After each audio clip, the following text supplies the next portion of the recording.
Okay, everybody, so today I'm bringing you something really special. First of all, hello, face reveal. Still getting used to this camera thing.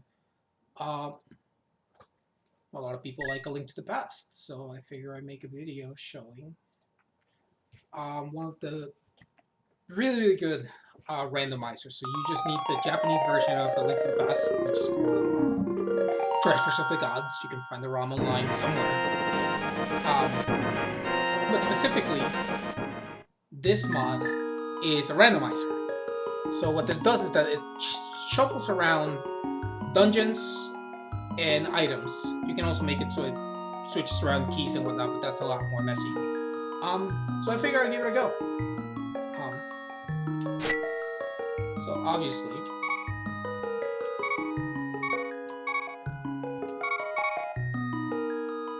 say through to my namesake. So how this works is I have a shirt, one sword, and then everything else is randomized. The objective of the game, get all 7 crystals, begin. I'll be walking through my logic as I play the game. So like what opens up, what doesn't, and what I'm capable of. So right off the bat, we have a piece of heart instead of the lamp. So the lamp would be there. This randomizer is set on standard. You can also set it on open.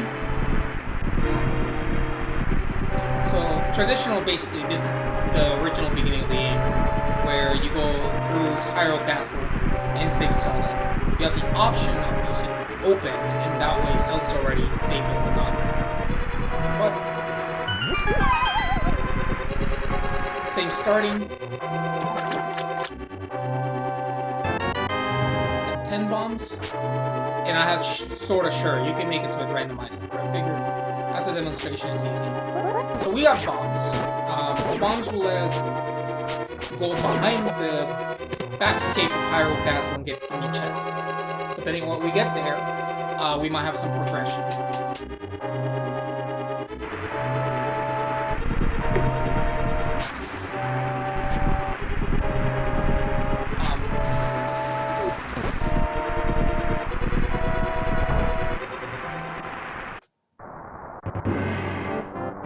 And I'll put the link of the permalink if anyone wants to try out this specific seed. You can generate them very easily. You just gotta make sure that you don't generate something actually finished. Also, you might notice that both the hearts at the top and Link are different. You can customize that as well, and you have no limit of how many you can carry at any one time. So the 2 keys. Keys are most chests are locked within their own respective dungeons. So keys within a certain dungeon will be locked behind that. You can also make it so that that's also randomized, but that becomes a whole new bag of worms.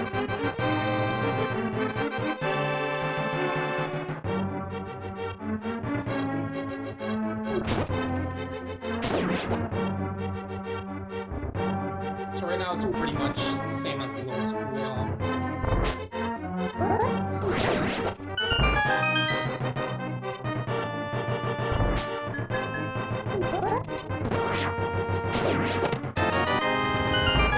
So normally that would have given us the boomerang. So that means that if we have an extra key, the one key that is in the back of the scape should be either an item or the map.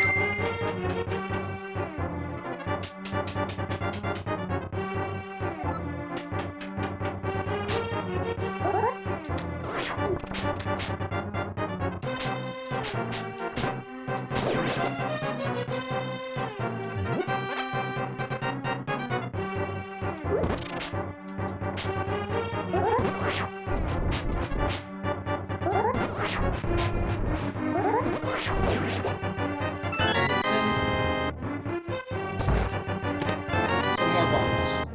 Alright, so we got Zelda on tow. So this is very good.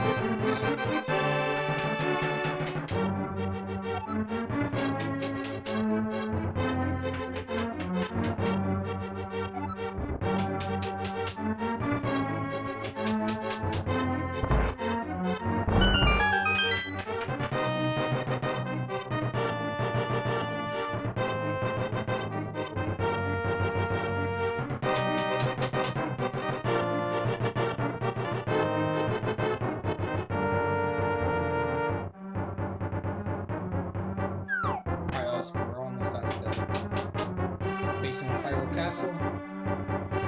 Let's see.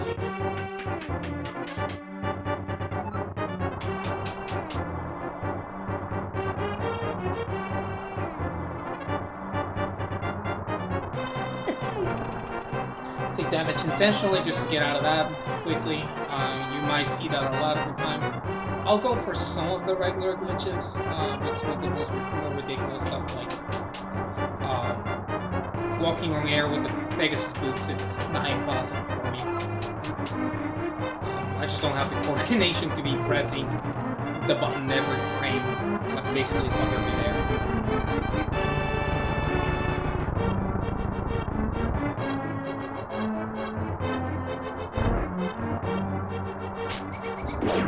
So this is the only section where you will get lighting. Beyond this, if you don't have the lamp, you don't get any lighting.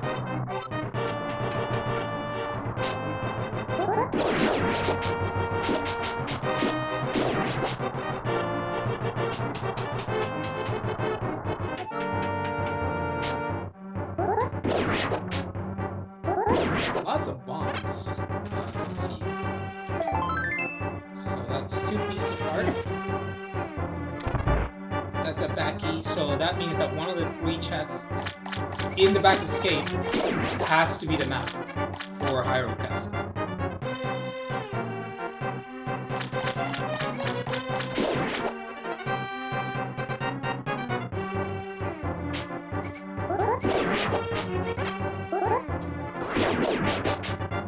This lovely rat has the key here. Okay, so normally, this wall right here, you wouldn't be able to access it until way after Dungeon 2. But thanks to us getting bombs early on, we can pick this up. So 20 rupees, the map as I call it, and more bombs. So nothing of value right away. Yeah, nothing of value, so we only have bombs. Fortunately, bombs are very useful in the early scene. So once out.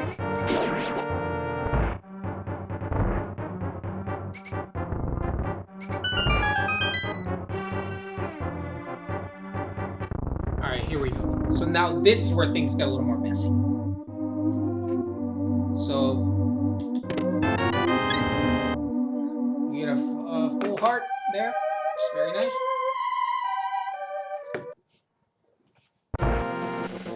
So now quick map check shows you that there is, instead of being 3 pendants, there's only 1. And it's incorrect. So we have Crystal 1 and Crystal 7 at Desert Palace and Tower of Hera. And remember, the swords are also randomized, so there's a chance that we don't even have to go through the Lost Woods to go get the Master Sword. That can be basically any item in the pedestal. So my first instinct here is going to be to go up to the Lumberjack and check the ledge. That will tell me whether... Thank you. So I open this up. That's a little trick. It also works in the vanilla game. A randomizer will give you. So why am I checking back here? The reason being is that this area, this ledge, can only be reached. 1 second. Okay, it's a full heart, so we don't have to come here. So normally, if there's an item necessary for progression behind that, that means that I have to get rid of these guys cutting the stream. In order to do that, I have to beat Aghanim 1, which basically means I have to get the Master Sword. So I have to go through the traditional way of beating the Light World. Since that's not the case, we can just keep going. So 10 arrows right here. Normally you have the mushroom. And then we'll open this back, which normally would be a piece of heart. In this case is another 10 arrows. So we're not getting a lot of traction right away, and that's okay.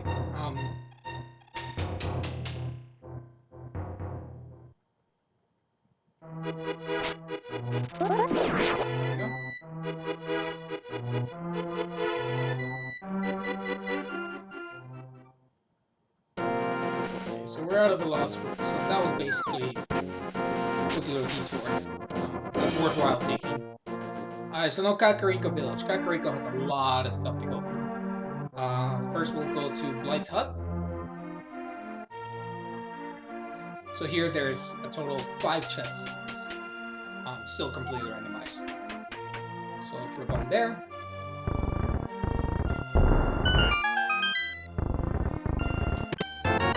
So there we go. So what? We got the Ether Medallion already. 300 rupees. And another full heart.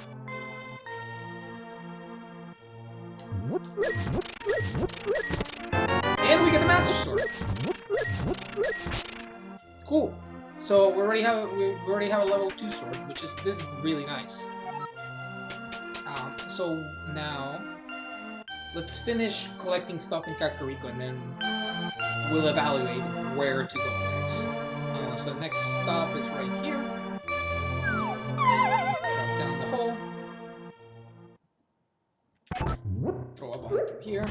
The Cane of Burnout. Protection item, so we'll need MP. And the lamp, so no dark rooms for us, boys. This is very good. Full heart. Bombs. And that'll be smart.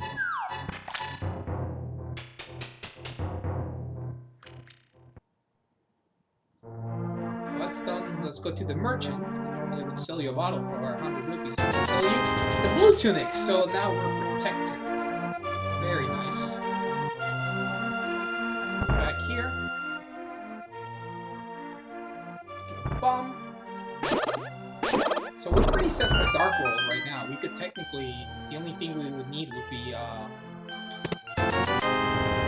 either the Power Glove or the Hammer.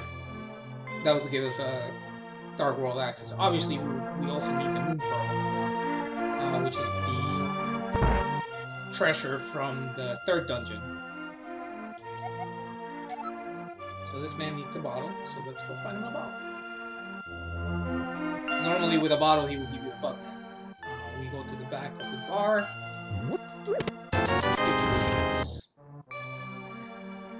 So we'll have to come back for our sick friend down here.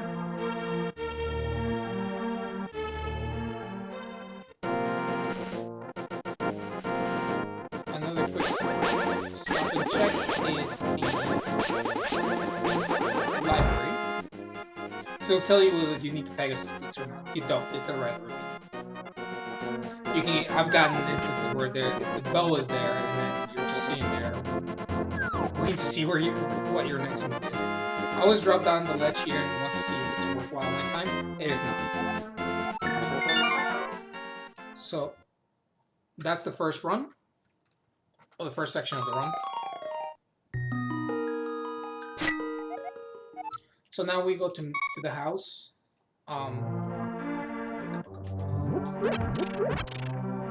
Things here.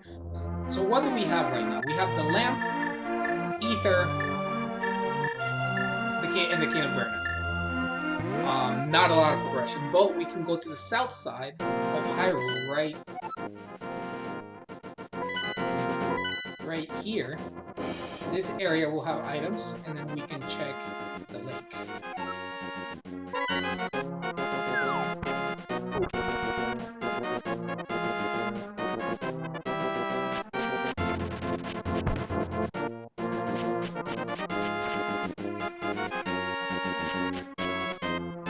Here.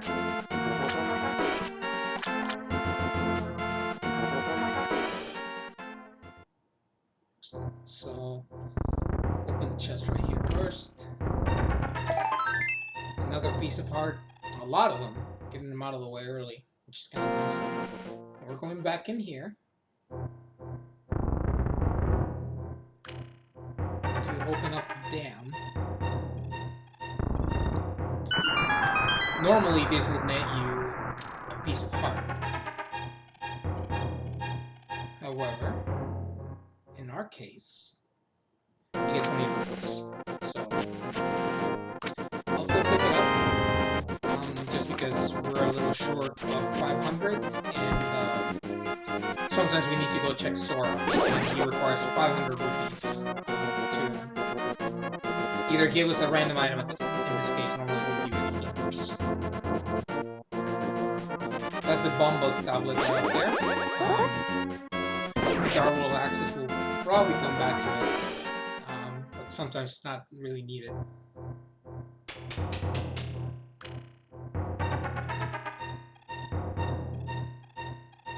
There's another side area. Normally you get a piece of art here.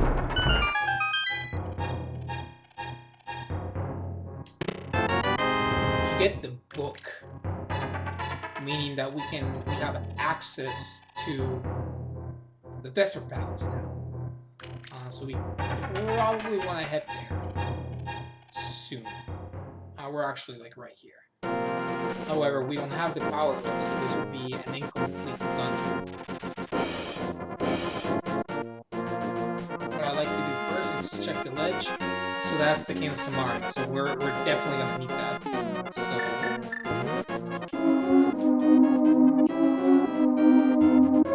let's do the prayer.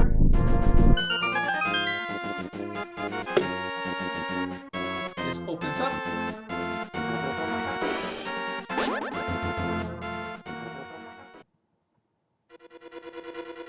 And we're in Dungeon 2. So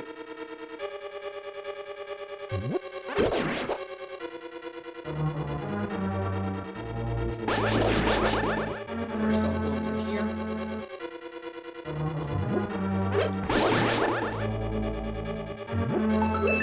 This is normally the map. It's the boss game, so it's very good.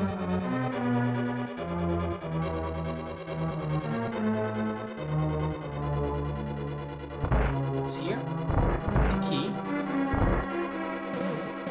We can open the big chest right here with the big key and see what we get. Piece of heart. So now we're basically locked out of this dungeon because we need the boots to get the key to go to the right side, and that's not possible.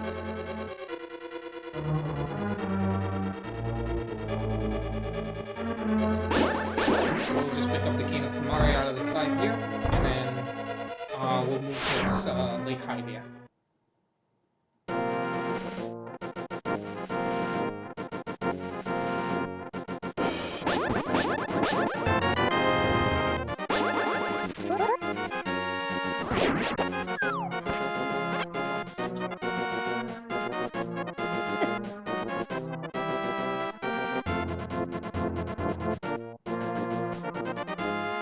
So normally you're usually, once you get the blue tunic and probably the third sword, which is the tempered sword, at that point it's very easy to finish up the game.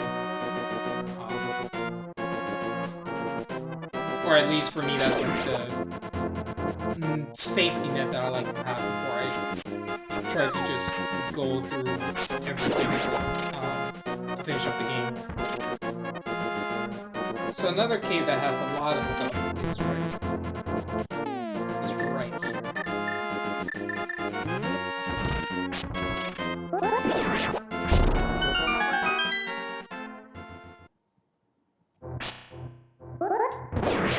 Nice little trick. If you don't have projectiles, you can hug this side, and there's a small pixel where you can go through both sides. Very convenient. Works on both sides.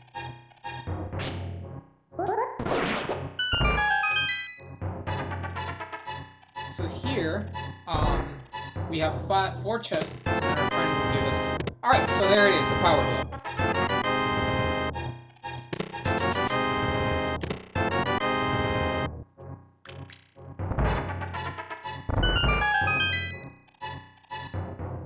So what we'll do now is finish up this side.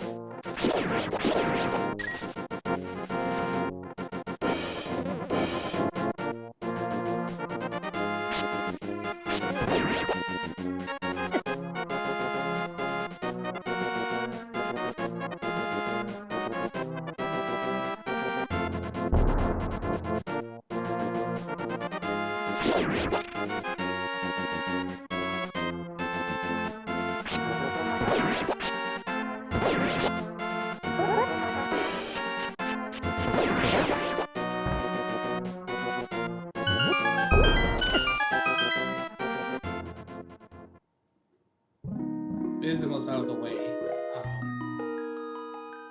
Chest. The Moon Pearl. There you go.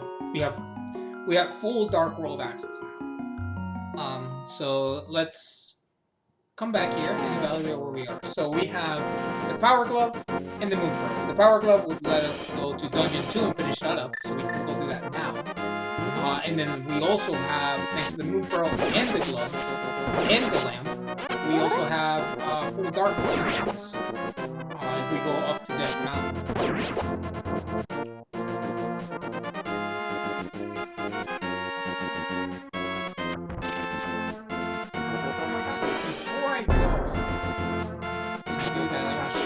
So this is a glitch exclusive to the 1.0.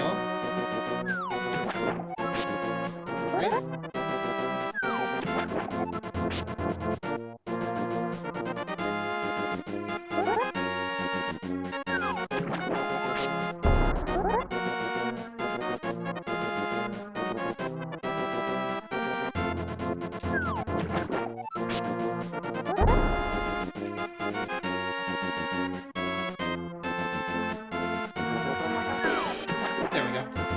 So this goal, I forgot exactly the name, but basically you're swimming without flippers. If you get touched here, you're dead. So you gotta be very, very fast. That's 20. We don't care about that. We care about going in here without getting shot by the sword.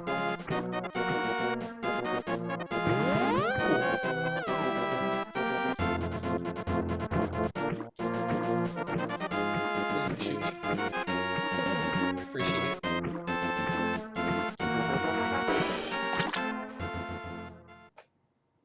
So we come in here. Obviously it's glitched, but then we can come outside, come back in. Boom. We can walk. We can grab these two chests. One's the flute. Excellent. So now we have very fast transportation. I'll show how this works. This is called the Jesus Walk. I know it's ridiculous. If you get hit in that moment, you're dead too. So what I'm gonna do is that I'm gonna fix this real quick. Like that. And now we're back to like normal. The boomerang is over there. So now nothing happens if I jump into the water.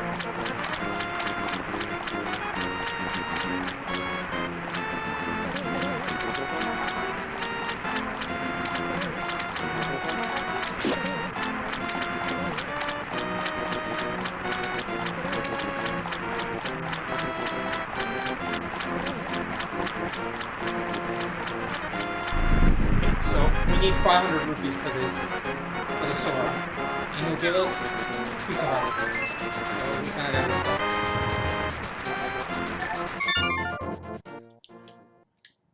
So let's go back to the sanctuary, right?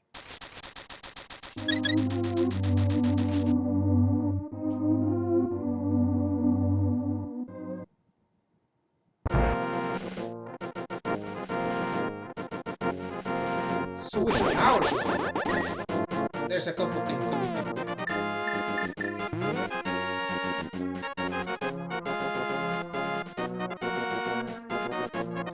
First thing is coming over. Actually, no.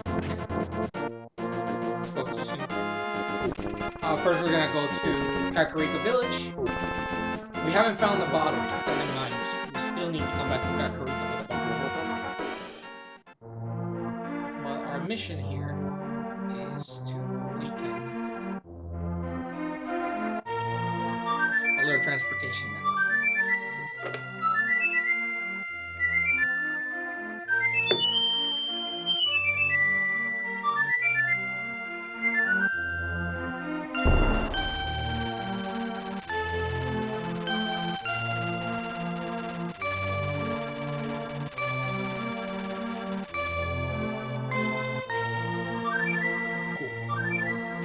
What that did is that it gave us the bird, and he can take us anywhere within these spots. Obviously, right now, I want to open this area. So the first thing I'm going to do is going to backtrack. Now that I have the lamp.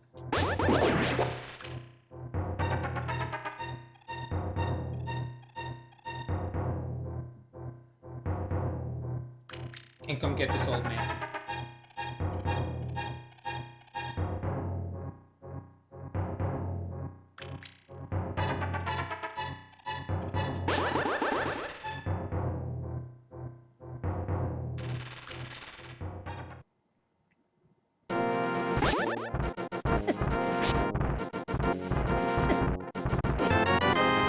There, so he gave us a bottle. Now this area is also open.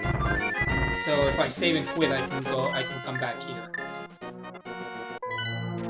Let's go to Kakariko.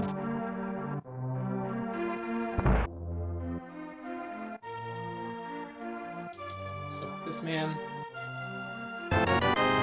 Excellent. We got utility.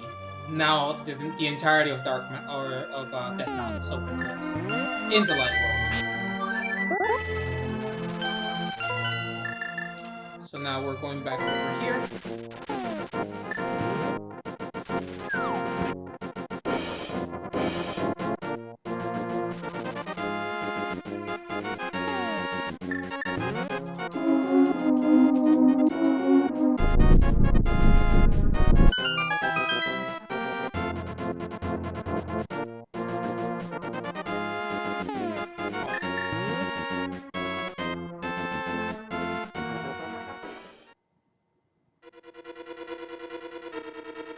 So we're back here. Obviously we couldn't finish the dungeon before, we didn't have the power gun. But now we do, so we just have to go back here.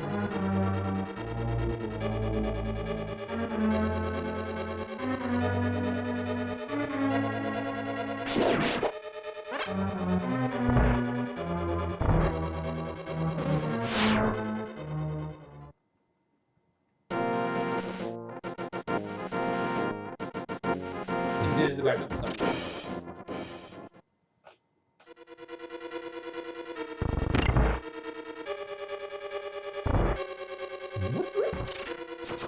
Obviously, you can avoid most of this. So you should know where the key is.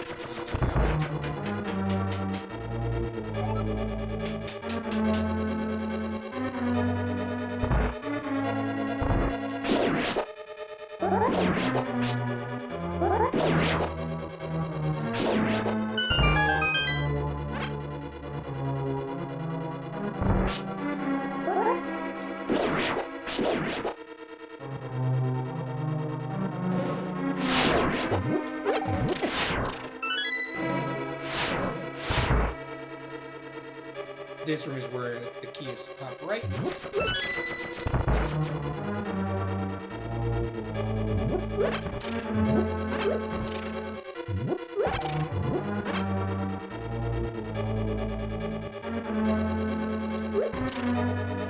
man is going to swing away from the maps as possible.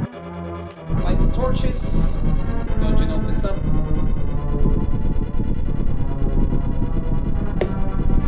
Boss.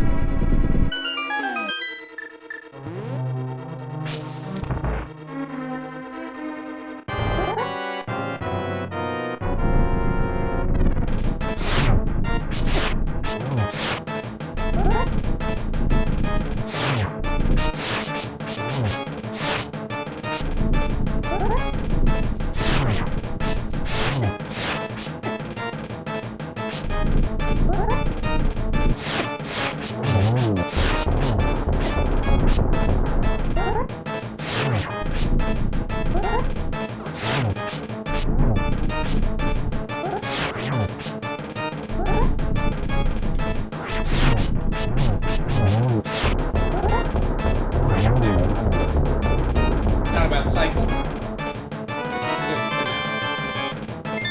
And the first crystal.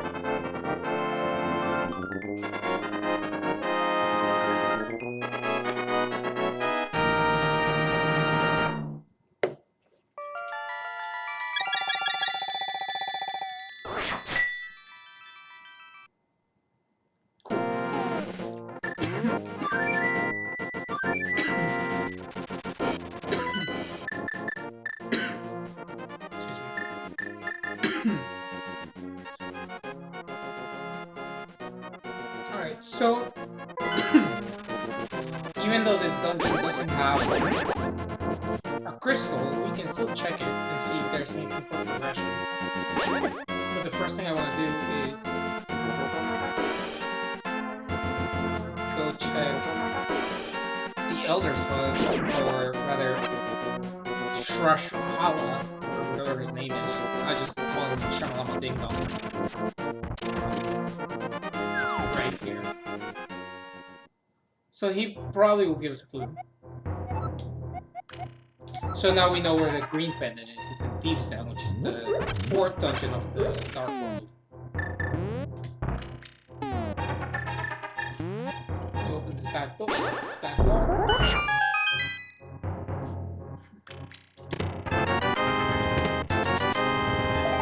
And what a decision! We got the Temper Sword.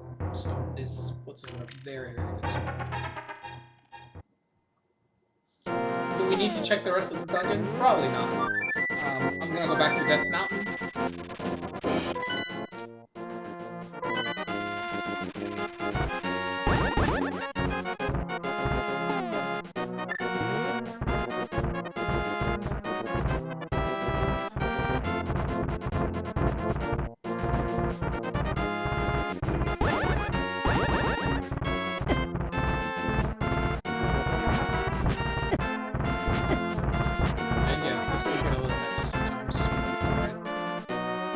So normally this section is completely closed off to you. You need either the hammer or the hookshot. And because we have Temper Sword, we have the enemies basically stand no chance at this point.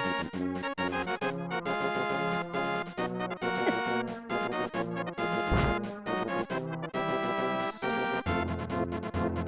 first place I'm gonna go is right here. Let me see. Place in a bit. Yes.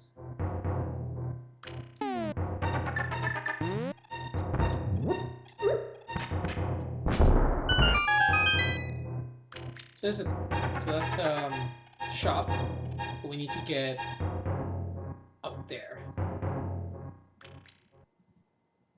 I'm mistaken, it's this way.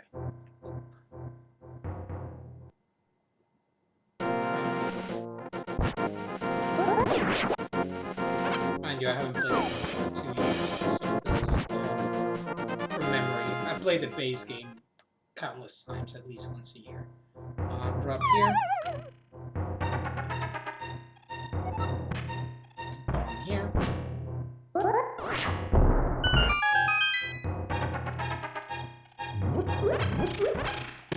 Chest. 50 rupees, the other one with 10 arrows. And then we go up.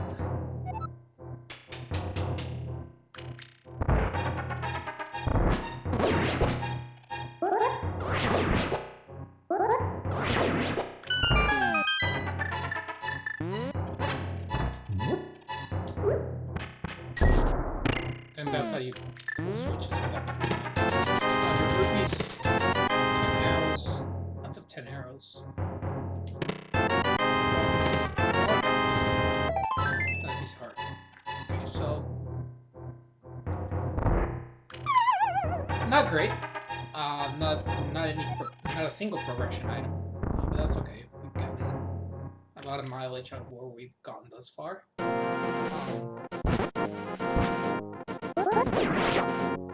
It's not done yet.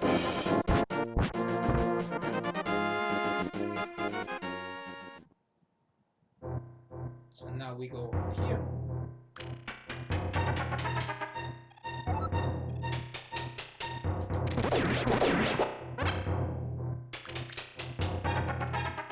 Cool.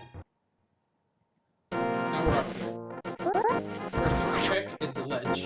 It's a small shield, so we won't need it. We drop here. This is known as the spiral shame. Because normally you would get here with the Pegasus boots and you just run through this. But since you have boots, you gotta go over here.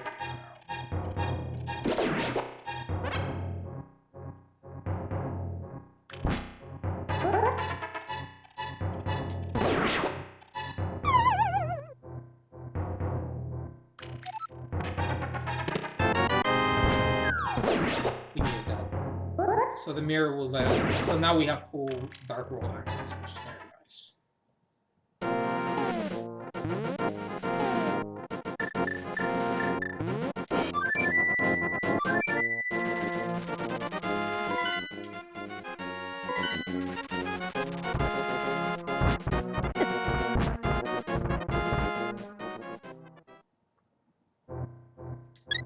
So the old man will always replenish our hearts, which is very nice.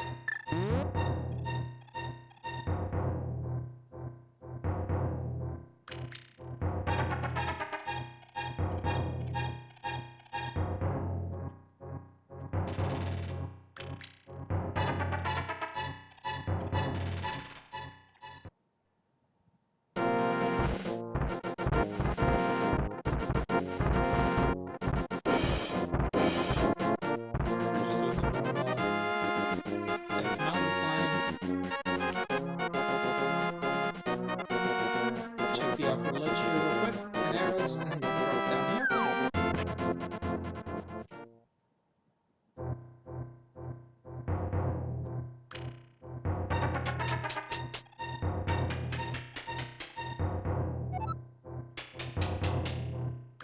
Rupees. Okay, so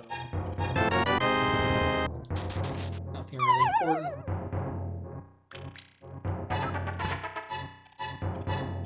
Given that we also have the Book of Medora and the Temple Sword, we can also start checking the tablets. So that Bombas tablet that I checked earlier, or that was earlier in the desert, that can be checked now once we have access to it. The first tablet, though, is right here in Death Mountain. I'll go to it right now.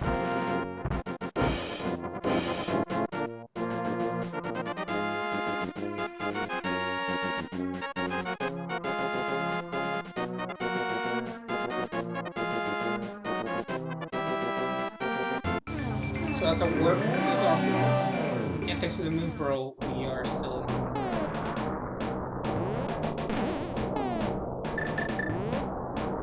here.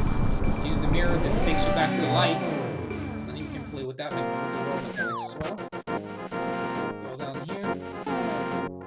Book.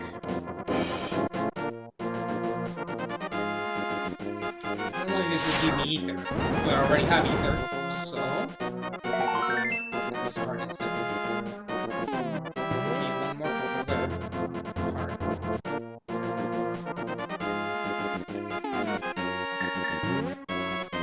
So we can tackle Tower Hera now.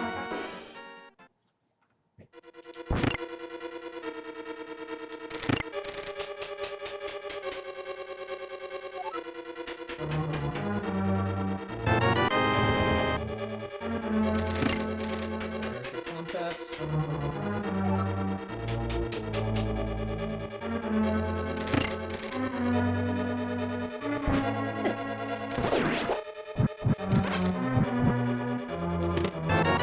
There's the boss key, so we don't have. So it's likely that the boss has the key to the downstairs, and then we have to beat him in order to get the key to go down there.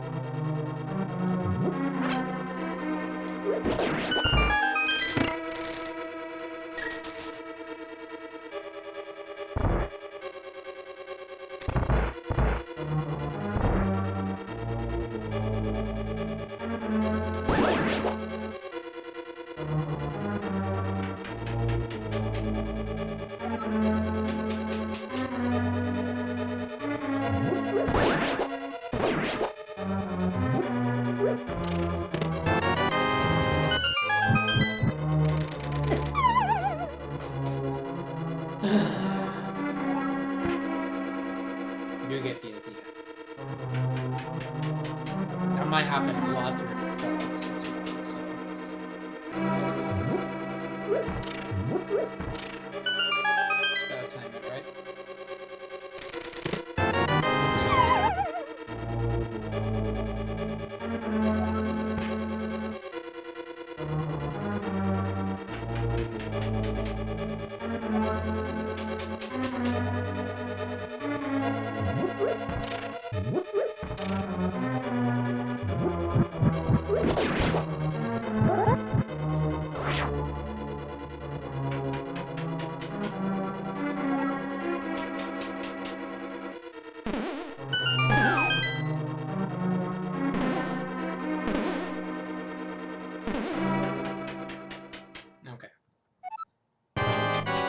second ones.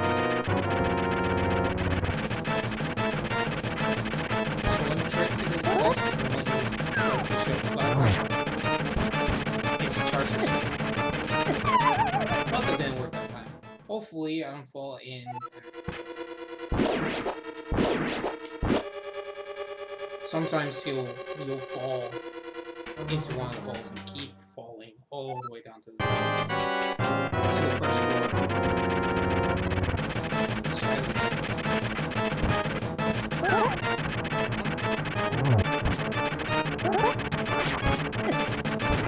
2 hits with the temporary sword.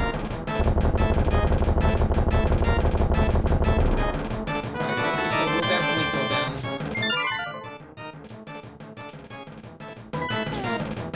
Yeah, we have to go down there. So each dungeon has a map, a compass, and a boss key. So given that I have all of them, that means that there's an actual item down in the basement of Tower of Hair. Let's go get that.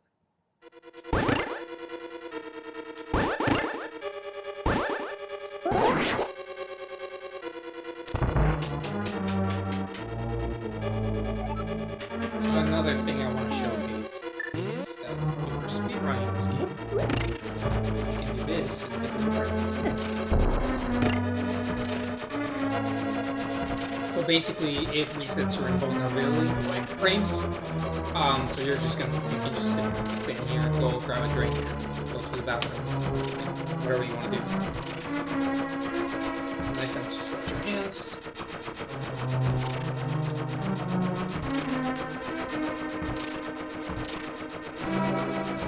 And I figured this is a good demonstration of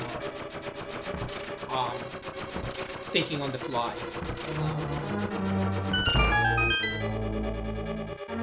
Because each randomizer experience will be different for each person. They're very easy. Very traditional Zelda. Take the lamp.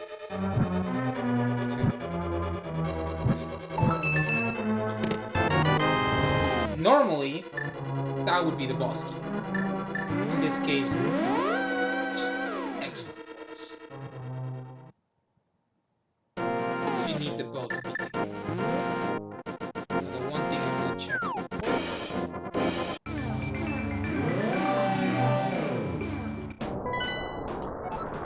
What's this? So we have to go to Dark Palace.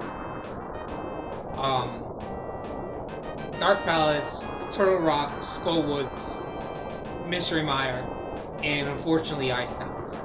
And the reason crystals 5 and 6 are glowing is because you need them in order to access the big bomb that will open up the middle area at the Pyramid of Power. So let's do one of these.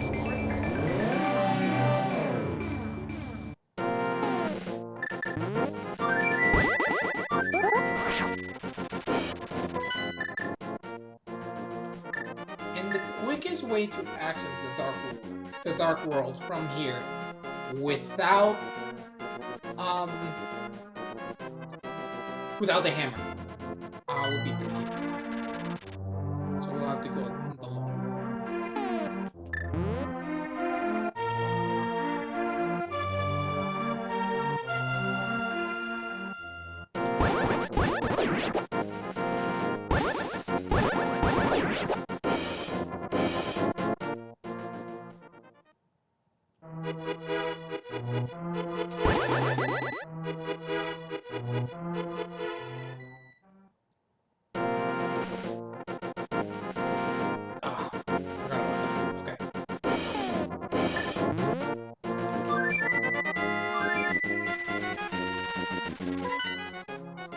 Change of plans.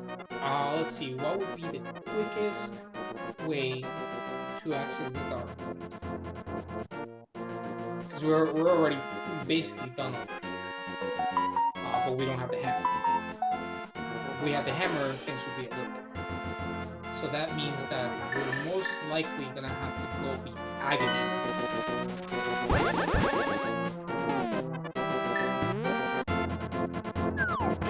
dark world access,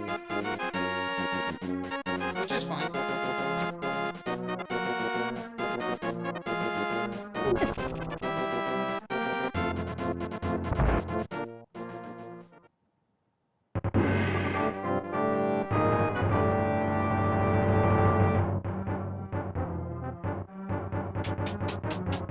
Or at least that's what I think I should do.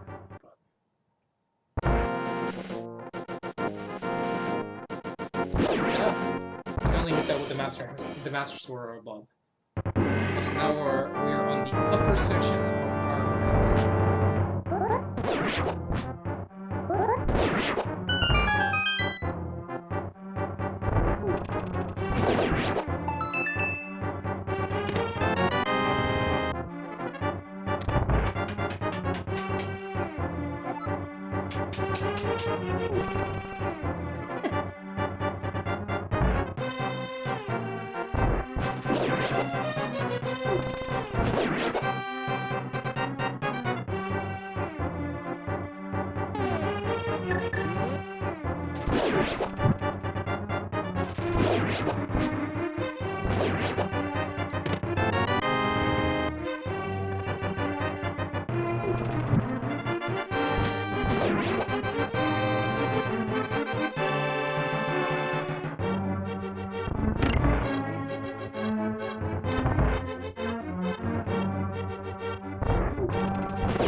Shield.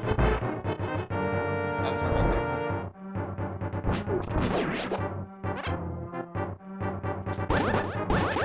Oh, you can have your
Alright, so this is Aghanim 1.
Wow, no blue balls. That's unheard of.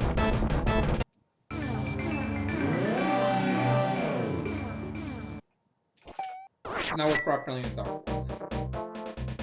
What's new?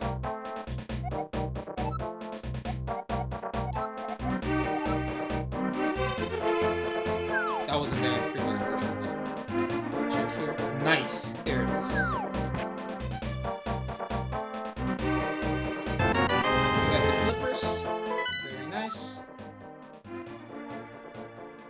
We don't have the hammer. However, we can still go to Thieves Town. No problem.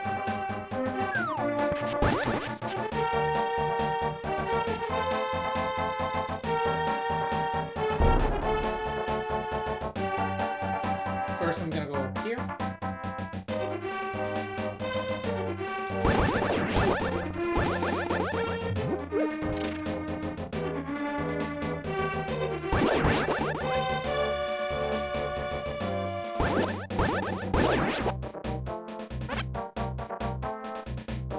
Can you still?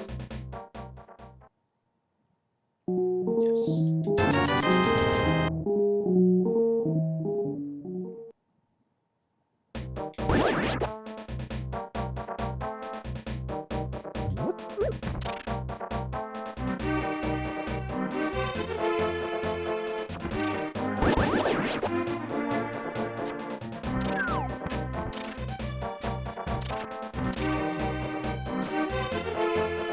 So this is one of the few items out of the way. So here is the, normally you would get the quick medallion.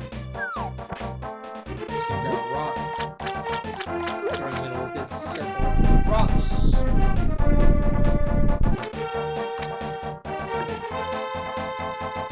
Catfish comes out, gives you a piece of heart normally. Okay, so this area is here.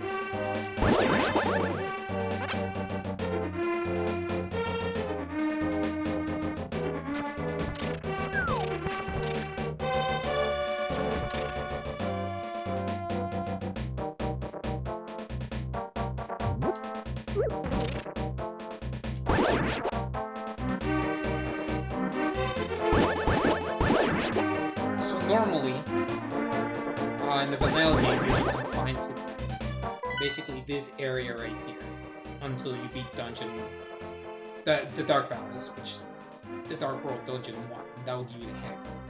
We'll go there momentarily, but first, because we have the hook shot, we can traverse across. So this area will normally be only accessible after you beat the fourth dungeon, or the fourth dungeon, which is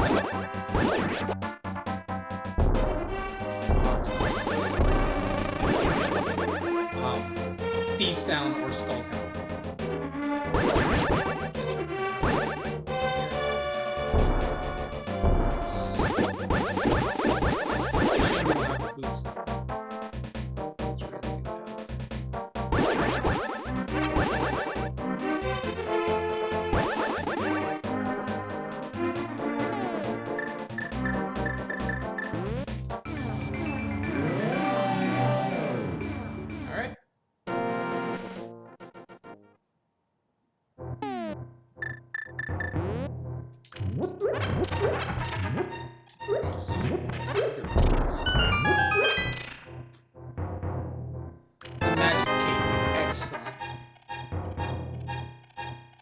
So Magic Cape is like the one of the few optional items in the game.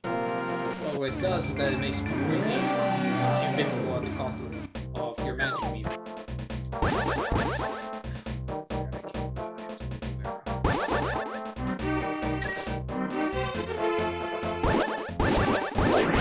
So I'll open up most of the Dark World, Overworld, get what I can, and then start tackling the dungeons. I think that's gonna be the start.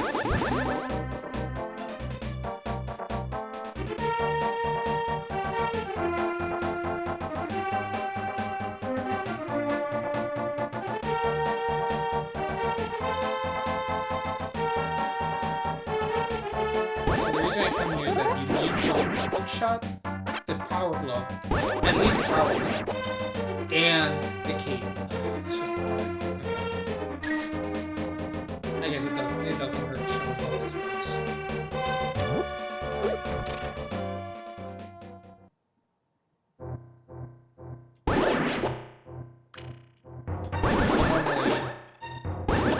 first time player, you'd come here, and here you'll have to use the hook shot to get across. But here you do need the cape. because otherwise this bumper will bump back on the side.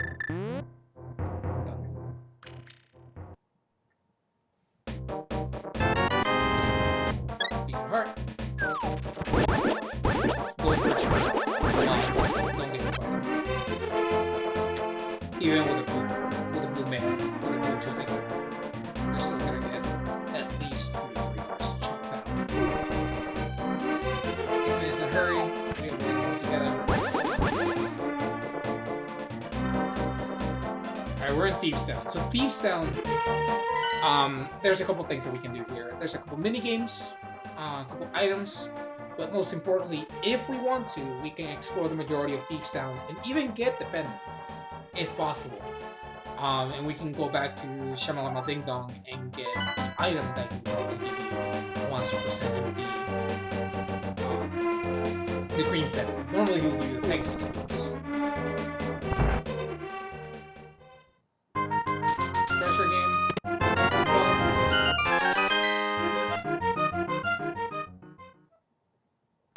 So this minigame has a piece of art.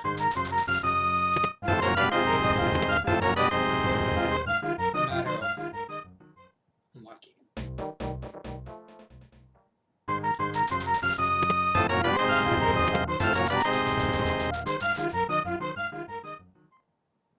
And this can take time.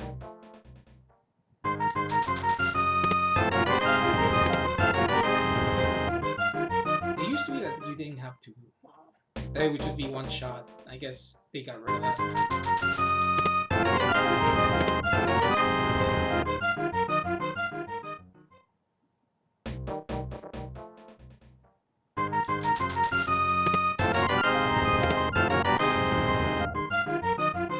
So the item was 20 rupees. Kind of forgot once you hear the jingle that means it's fine. A couple of things here. First up, this is called the Sea House. Don't ask me why. 10 arrows. Also, Mario's right here. I did the same everywhere.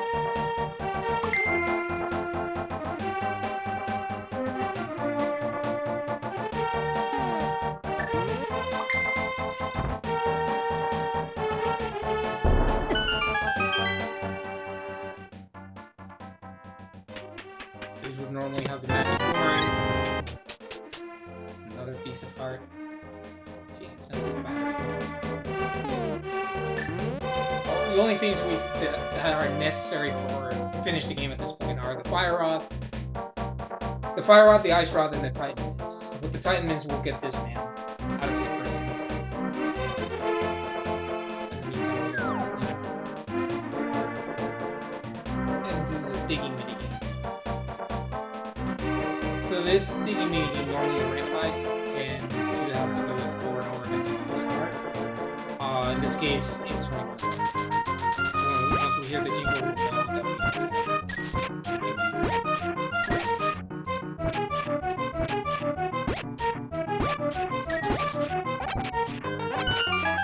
it was just 20 rupees.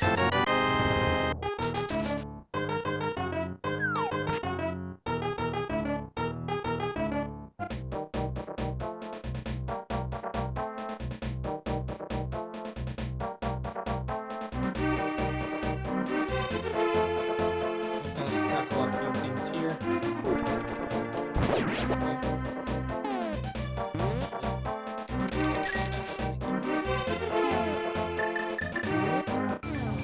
First things first. Here. Keep right here. Normally a piece of heart. In our case, bombs. Useless.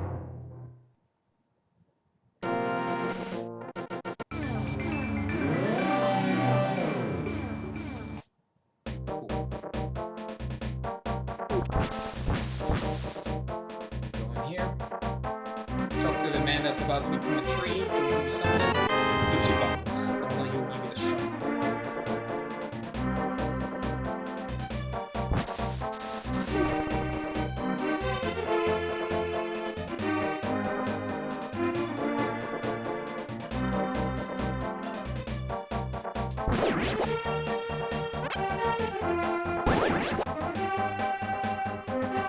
So Link's house has also been converted. So when I mentioned the crystals, there will be a giant bomb right here that we can use to open up the Great Fairy and the Pyramid bomb. Right now, priorities are right here.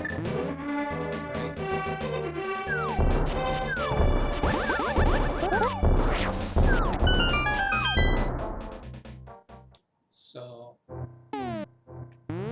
this cave has this man giving you, this fox giving you a piece of heart, and 4 chips.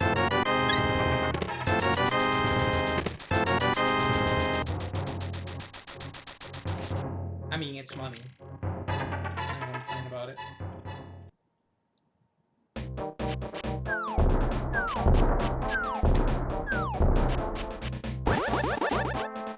That thing will eat your sheep. With the exception of the best shoe, which is the rare shoe.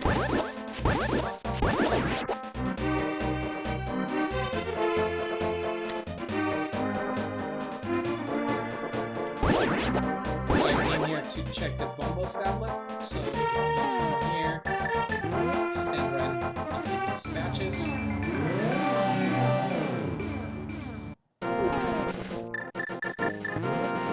Use the book.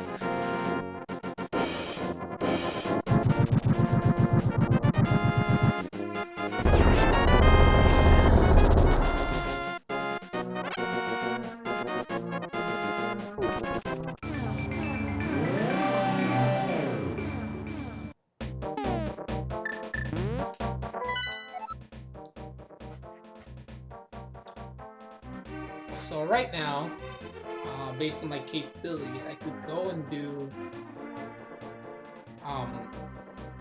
the green pendant.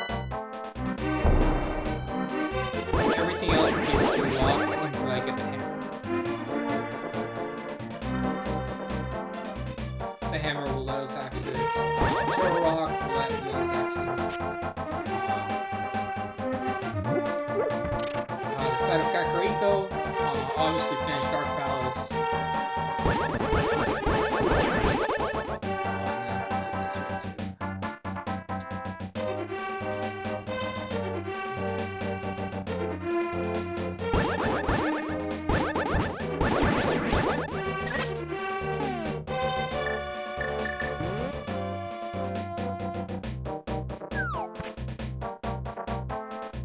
So because I don't have the mitts, I have to go all the way around again to access these things. So to do that, I go here. Because I beat Aghanim, this bridge is now a link between the light and dark world, and I just show up over here.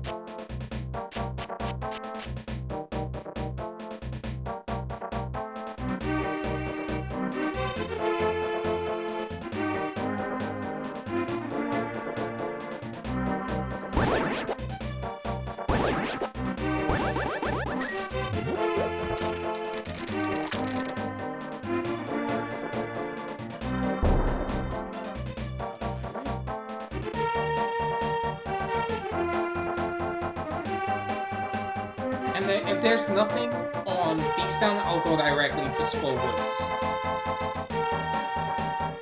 I do need the fire rod to finish that. So there's that little caveat.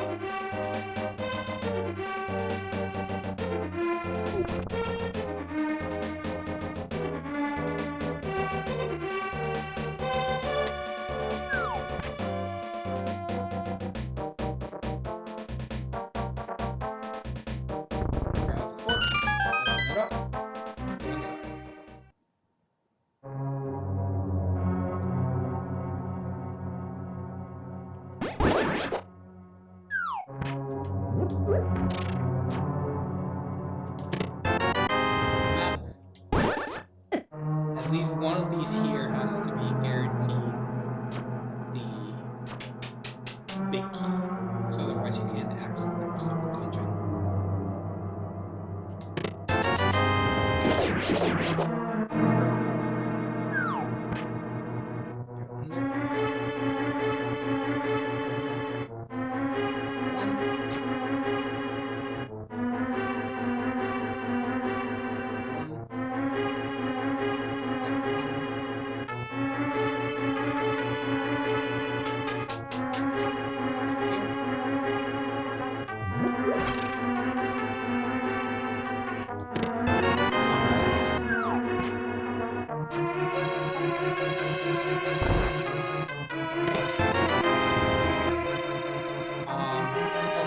have everything. If I'm not mistaken. Okay. That means that we can basically access everything else except for the big chest because we need the hammer for it.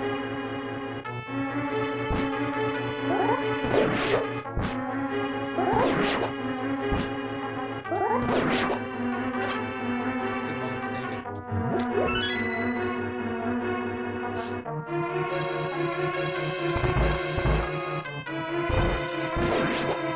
So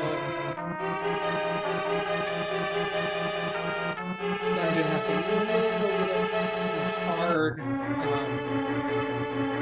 movement sections, especially this section right here.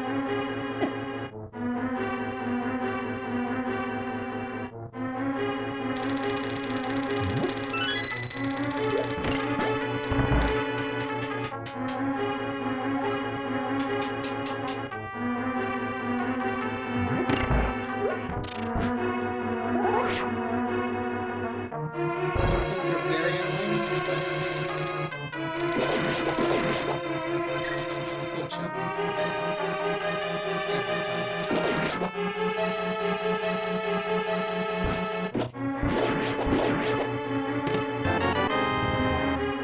So all of the others will shoot. So why did I open that? This dungeon, the boss is actually here. And so what I mean by that in a second. I'll probably just defeat him and we'll get the prize from the green pen. It's gonna be easier. And I have the, you know, I'll know what's on the, I know what the old man had, so.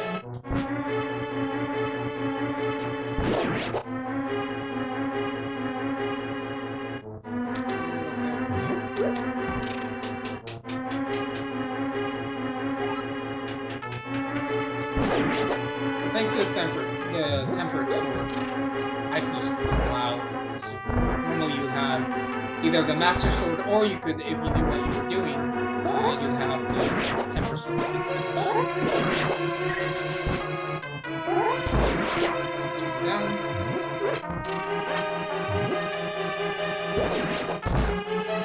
The only reason I can open these is because of the boss key. Alright, there you go. So we got bombs. So what does that mean? That means that we have full access now to Ice Palace. So that'll probably be our next stop. Well, not full access, sorry. We still need the hammer to finish that dungeon. There's a small section that requires that. But we can explore most of it. There's 30 maps now. Also, odd, we only have one bottle. I digress. Alright, so the boss, normally, is the boss one. See? No boss. Is that?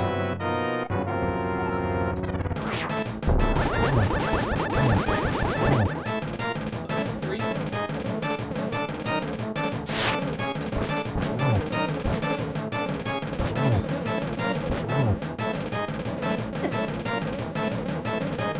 And these things will do 1 damage regardless of which tunic you have. But he always will take the same amount of damage. So he'll take 3 hits on the first head, 3 hits on the second one, and 3 hits on the third one. So it'll always be 9 hits, even if you have a hammer or just a white sword.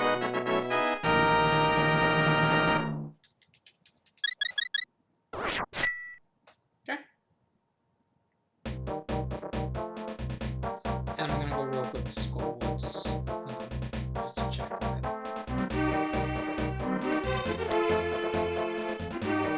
Can't go through that way, I don't have Titan mitts. Right now, I'm going to gloves. Tracy are alive.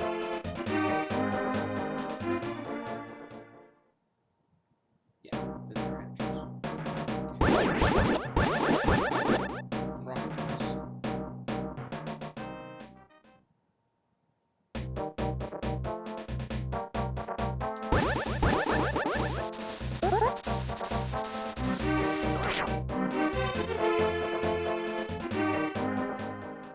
Alright. Right angles. First stop is down this hole.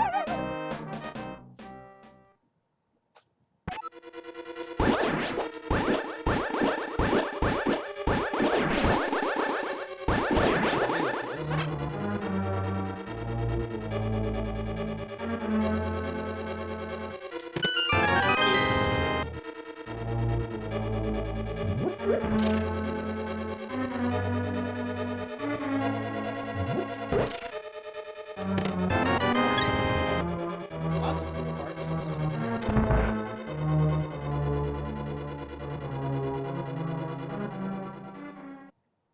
So this is one of these dungeons where there's multiple entrances since they're scattered all over the place.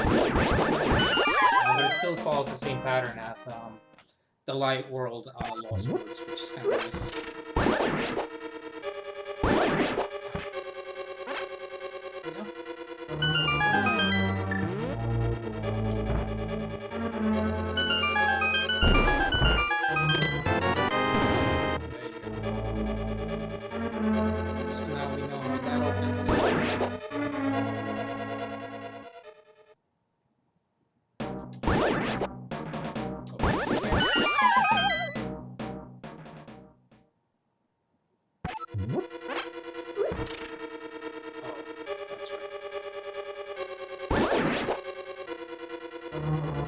I hate when that happens. A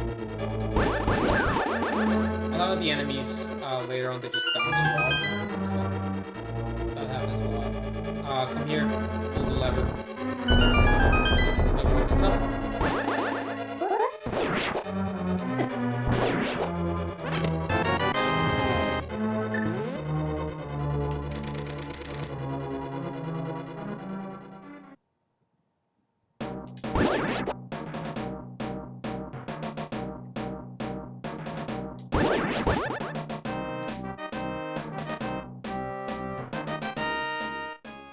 And this is basically the last spot that I can check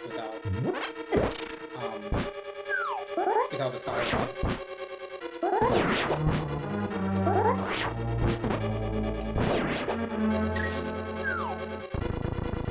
If the Wall Master, that hand grabs you, it sends you back to the first entrance. So you always gotta be mindful of all of his choices. You can also slash him. It'll delay. We'll reset his timer and delay him for a bit.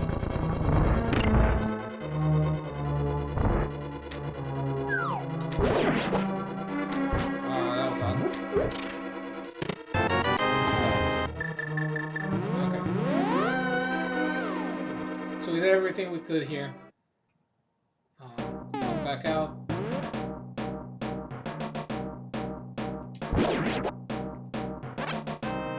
So we'll go over to Mr. Shamalama Ding Dong.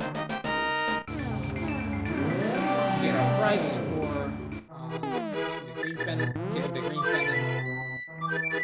And see where that will get us.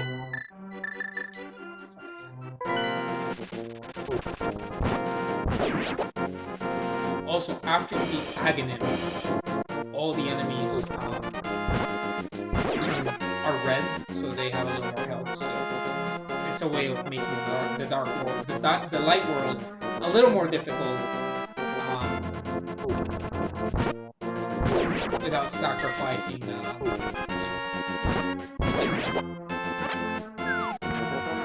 one spot that I can go real quick. Basically. There's one more spot check that I want to do.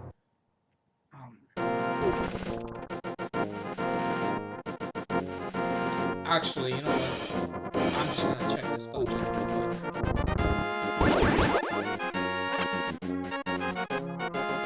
I would never forget myself in the hammer slot in this dungeon.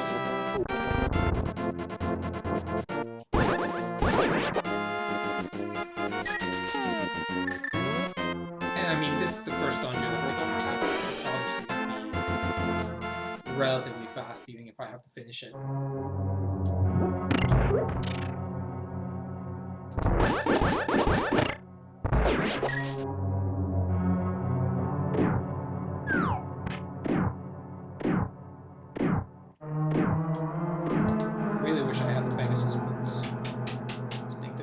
lot smoother.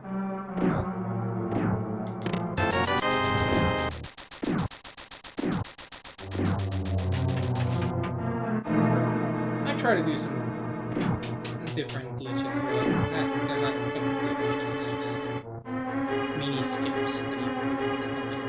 And if you have some links. So here, for example, you have to go to the room at the top in order to activate the door, and then get down here. Since you already have the hook shot.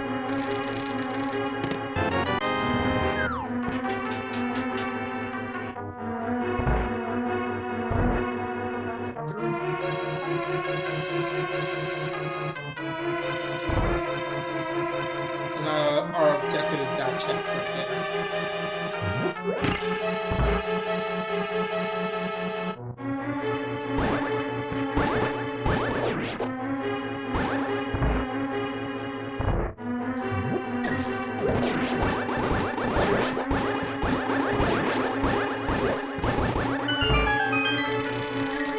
Yeah, I'm really bad at doing that skip.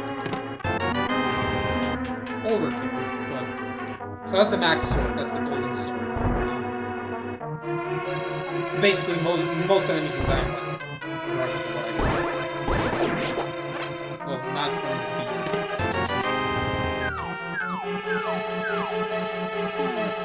Okay, so we only have the big key. So once I go through here, very easy.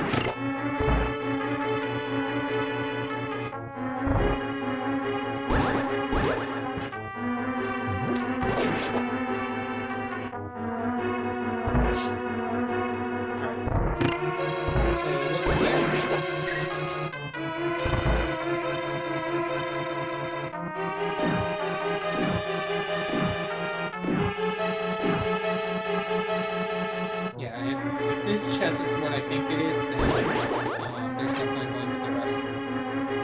So you touch that, flip in. Yeah. So the boss is the compass. So there's no need for us to use this.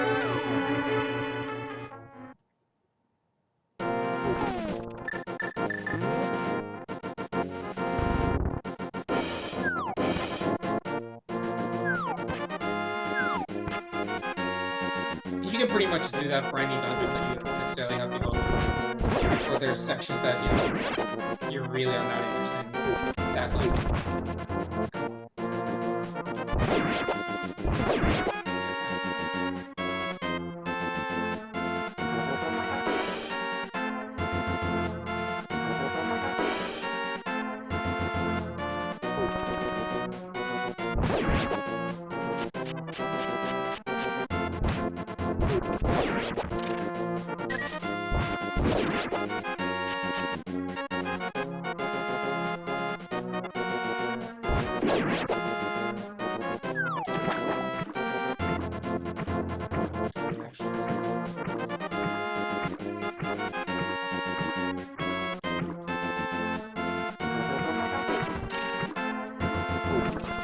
To remember if I forgot something in like Death Mountain, but I don't think it might still be worthwhile checking if I don't get anything out of this man right here.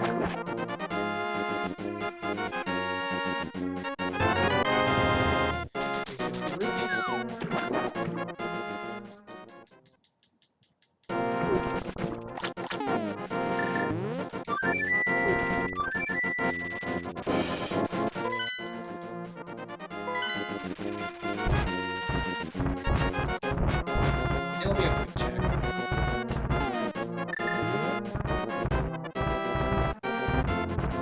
So we're gonna fire up Horizon.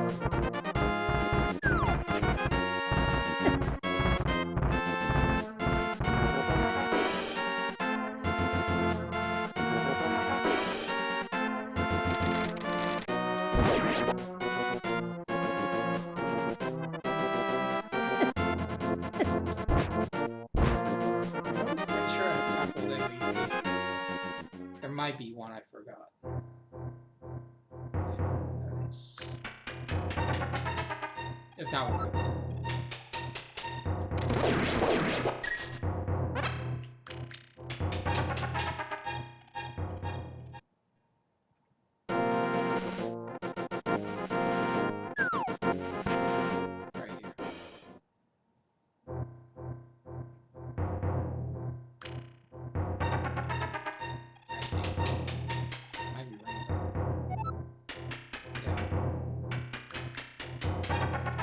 But there is another one.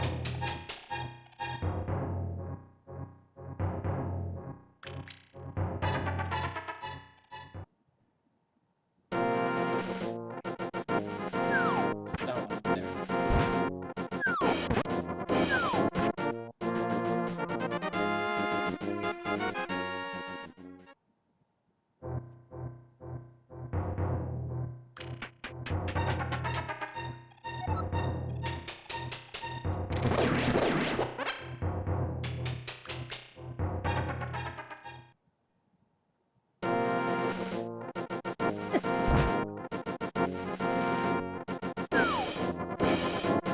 Actually, no. No, we're good. So let's evaluate real quick. That's Bending 2. Alright. Do we have access to other dungeons? Yes, we can access Dungeon 2 right away. And we can also access Dungeon 1. So I think that playing now, since we already tackled it, let's go to Dark World Dungeon 1.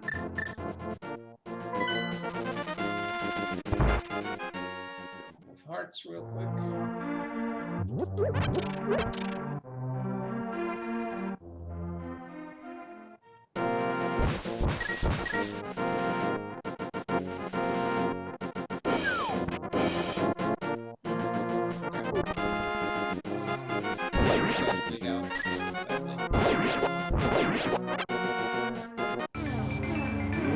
Alright. Back to the Dark World. So let's evaluate. Still nothing has changed. We can't access Dungeon 5. We need the Titan Gates.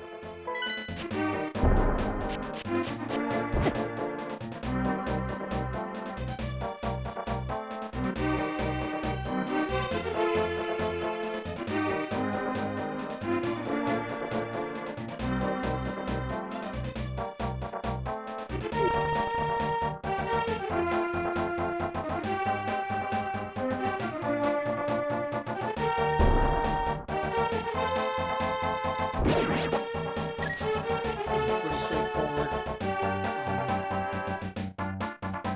So this section right here, we find a little scammer. So as we go through here, we have this wood base, bushes, and we find Kiki, the monkey.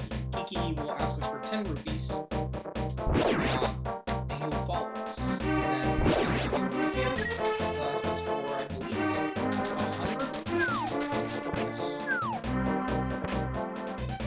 And he opens the dungeon.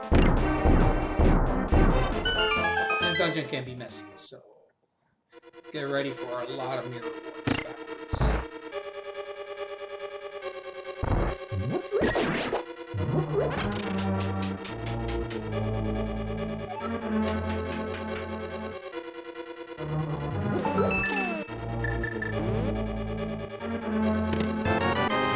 Yes. We can finish the game now. Well, mostly. Will be the fire rod and the ice rod. But everything that was locked previously is now locked.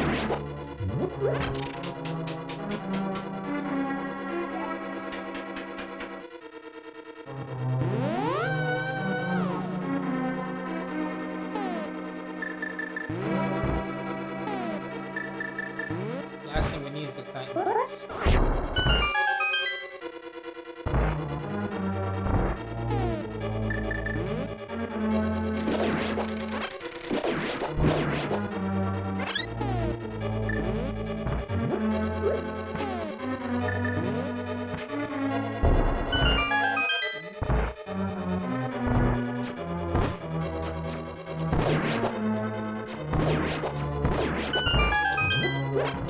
Shit.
Here.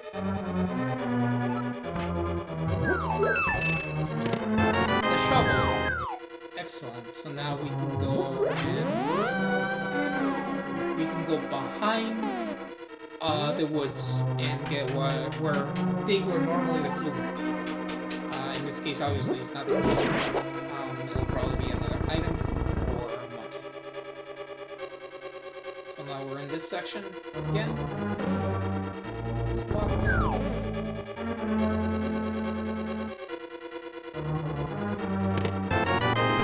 Another key.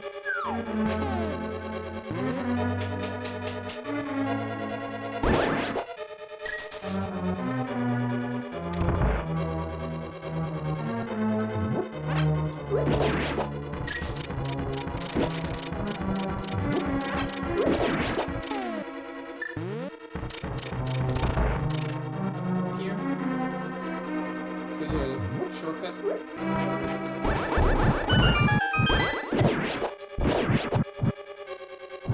That hit the one behind.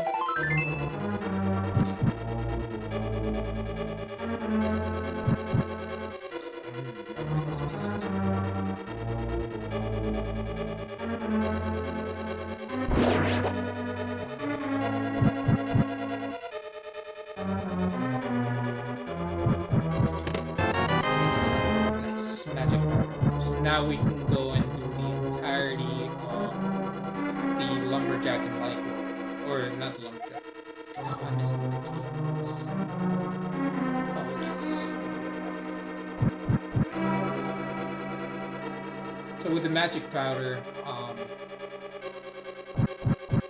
we can go where normally we would get half magic in Kakariko, and also the death fairies, we can sprinkle them and make them actual fairies. So if we're running low on health, we're in a pinch,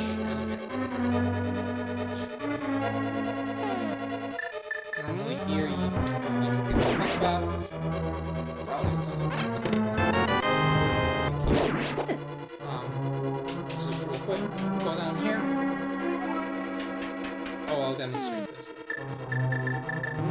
Let this get close. It's a fair. Easy.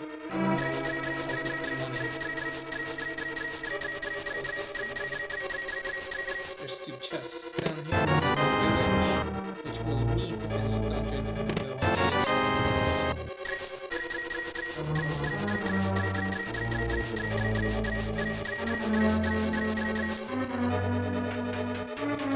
And there's two more chests to check. One is right here, which will also probably have something. It's the last key. So now, by deduction, the big chest has to contain either the map of the compass, and the boss has either the map of the compass. So I don't have to do anything else much more than just finish this thing.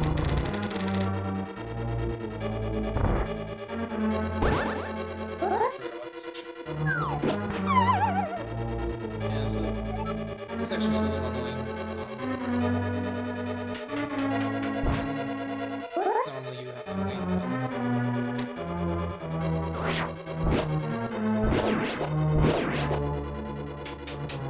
Why would you wait if you have the most overpowered sword you need, right?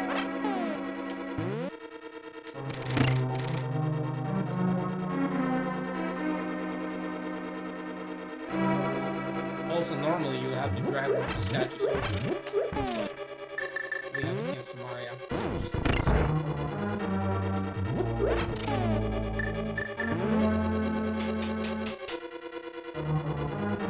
Same deal here.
This takes a little bit of time, so it's finally fully opened up. The main reason you need the hammer here is right here. That's it.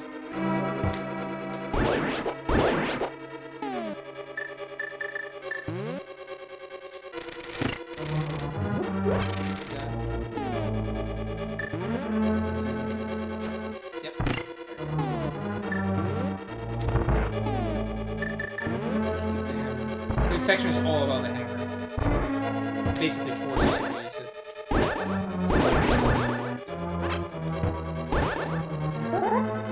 can also do the charge and do it like this.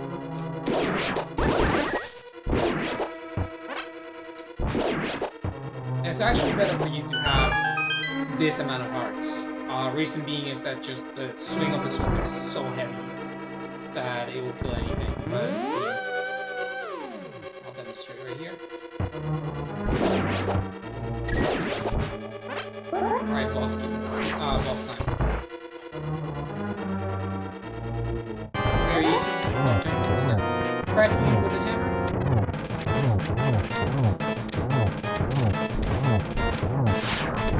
Those are free hits right there. The tail. Spins that. That's how stupid this golden sword is. So you'll have the map of the compass player too.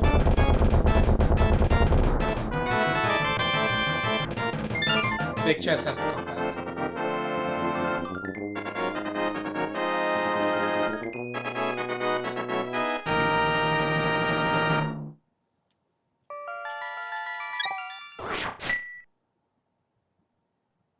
Cool.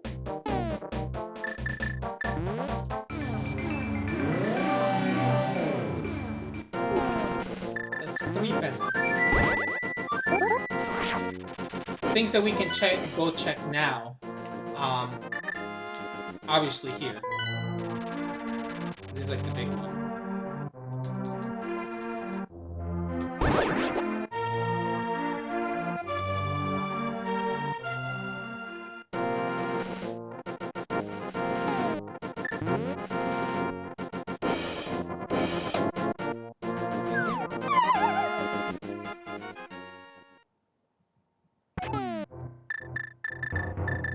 So usually our vampire friend here will give us half magic, so everything would cost obviously half the amount of magic it will cost. In this case, he's giving us 10 arrows.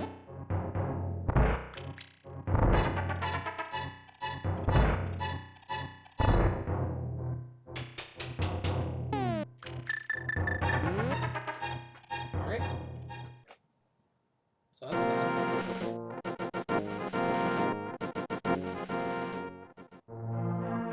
Let's go down here to the forest field. We dig behind this section, we'll find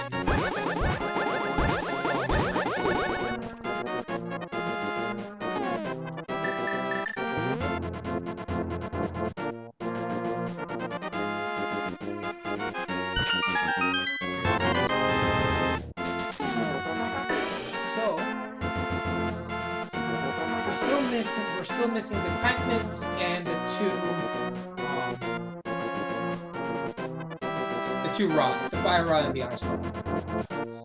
Without the fire rod, we can't finish dungeon 3, so we're stuck there. And without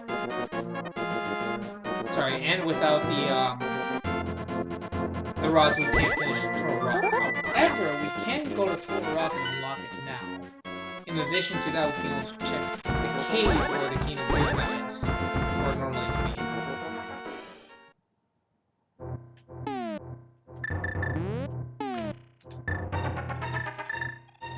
Okay, so we only have one of those.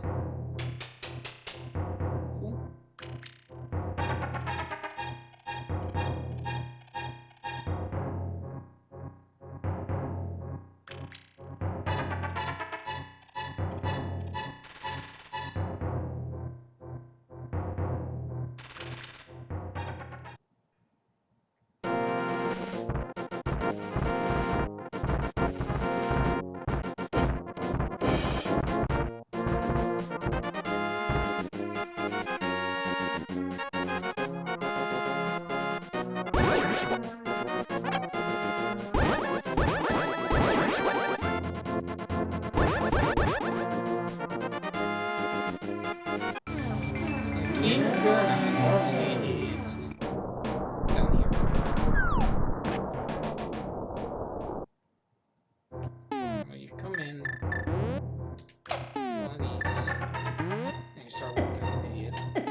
say we quit this because we don't have enough resources to get out.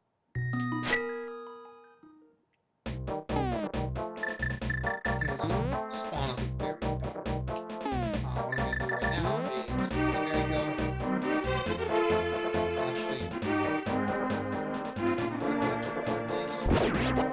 Actually, come on, fairy. Why did I do that? Very good reason. Back. Cool.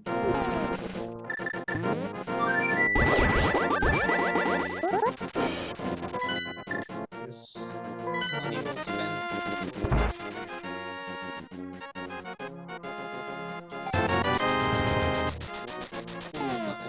So, a lot better than the alternatives. So we went there. We went here.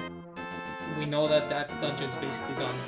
The only other place that we can go that potentially has the Titan mitts, is Swamp Palace. So we could probably go there. However, I do want to try to unlock Total Rock now, or at least see what the medallion is, because that's also randomized. So the medallions that you need to get into different dungeons normally you need Quake to get there. To open Total Rock in the dark world. But let's see what it is here.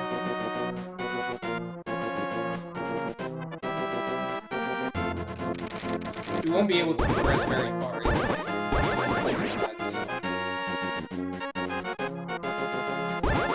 But we can also explore the Dark World section of that mountain on this side. Once I open that up. And that can potentially give us a few items that we can use to progress. Hopefully we get the 10 minutes. Actually, can I even get through here? I cannot. That's right. I'm not getting here because I need so that narrows us down.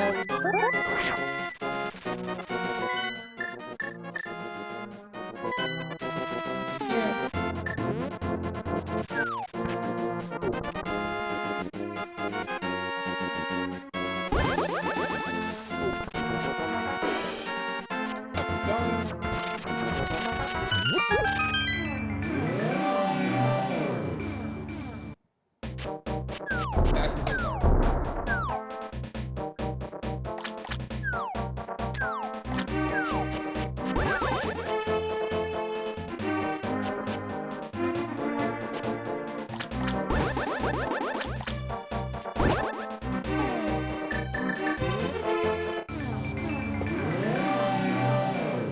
They got really creative when it came to entering this dungeon. Also, little trick. Mash, it's only exclusive to the Japanese 1.0 version. You can start mashing the mirror against any surface that you can move, and it'll basically glitch it out of the game. Very useful, especially climbing the Death Mountain in Dark World. Save a lot of time there. So now this is drained, so we can fully access this dungeon. Friendly reminder: this is a pendant, so we still need the fire rod to basically the fire rod and the ice rod to basically finish the rest of the game. What we can do? Check.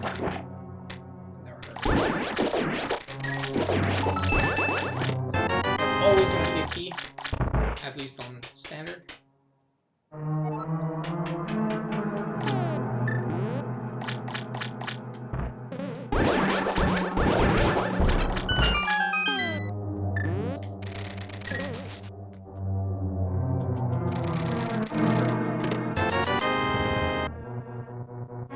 So normally you would get the hookshot in this dungeon, obviously.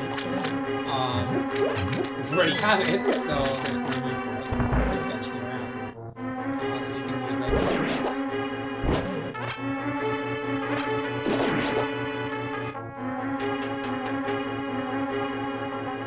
Go down here. Grab the key.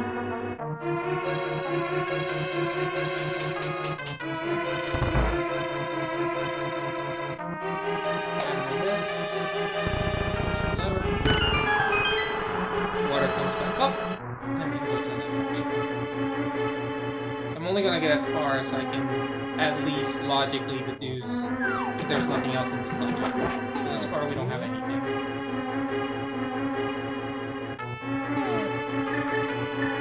Normally the game doesn't tell you this, but there's a key right here.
These blocks won't move, so you have to raise the water back up.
Obviously, this dungeon was extremely confusing.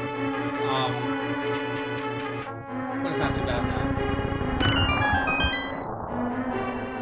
The only problem I would have would be if the boss has the big key. So that would force me to finish the dungeon in order to find out what's in the big chest.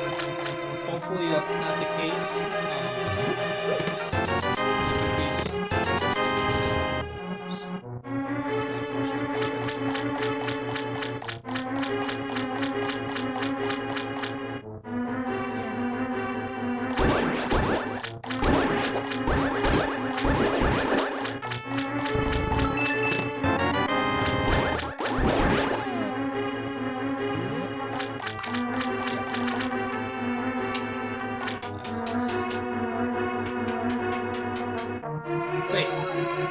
No, no, no, no, no.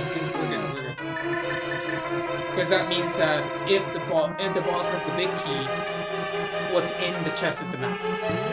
Right.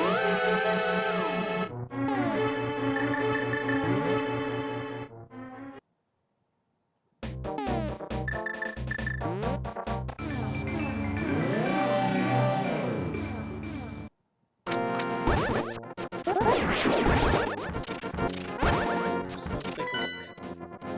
Alright, so the only way that any of this route makes sense at this point is if we go back in, finish the dungeon, then go to the light world, finish both dungeons, check pedestal. This is going based on a lot of my own numbers. So this was a mistake getting out. But it's, you know, it's a learning experience. We can get there.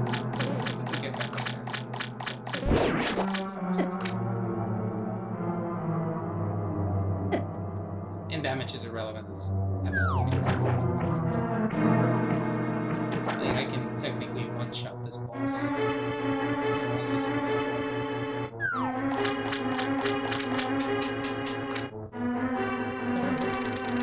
so I might have to stick for the keys. That's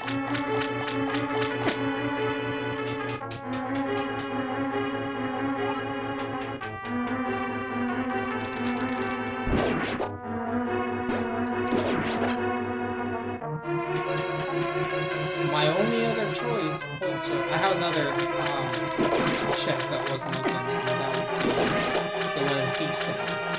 So I'm going to try to open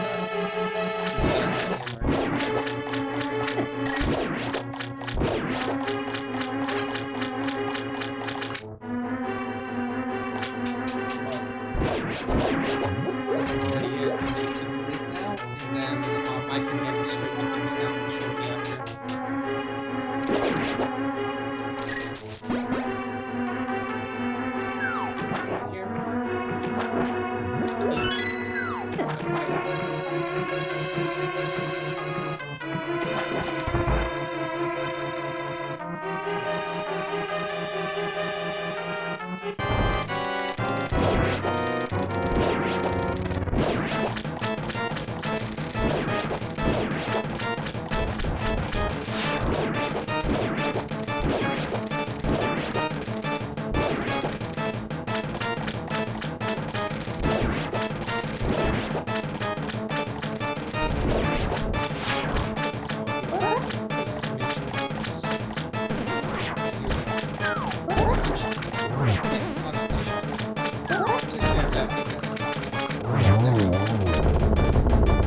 This will probably be the big key.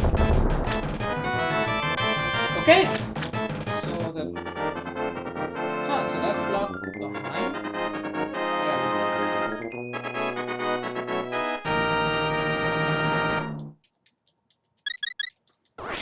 So that's done.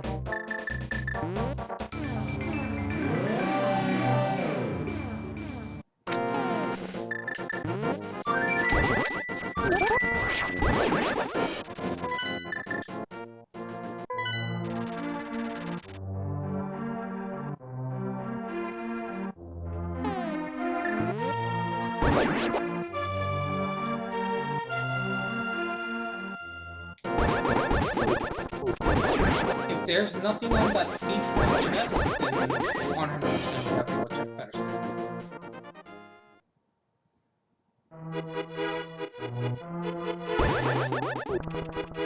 Which would be very convenient for pedestal's fire rod, and then I can just finish the dungeon.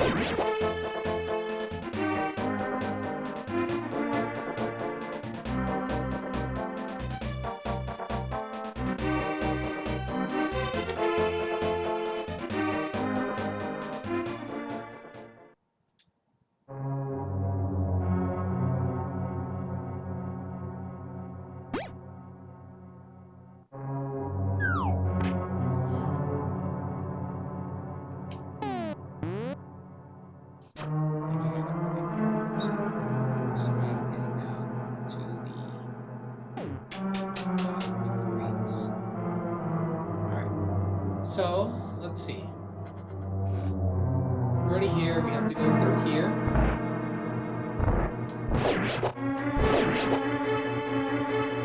We don't want to take that.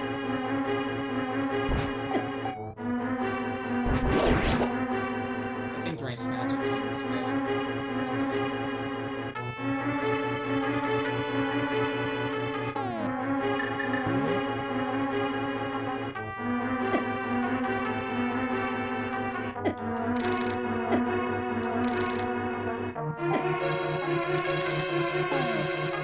So if you take a lot of damage here like I did,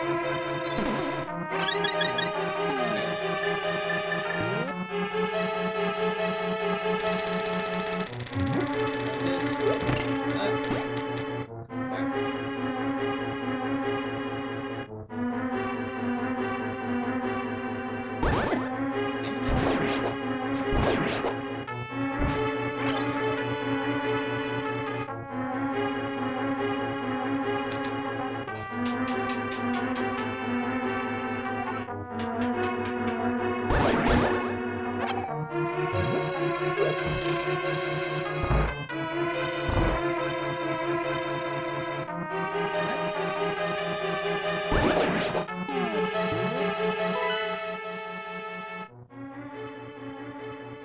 I thought I had.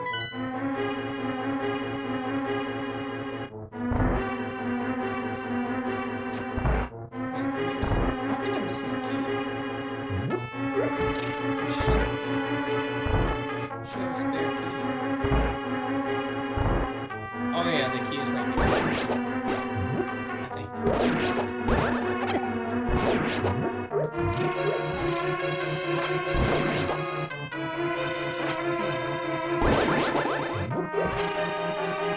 Did I miss a key?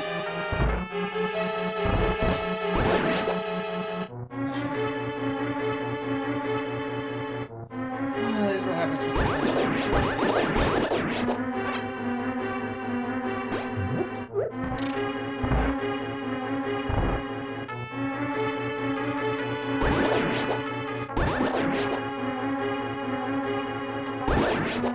Okay, so useless.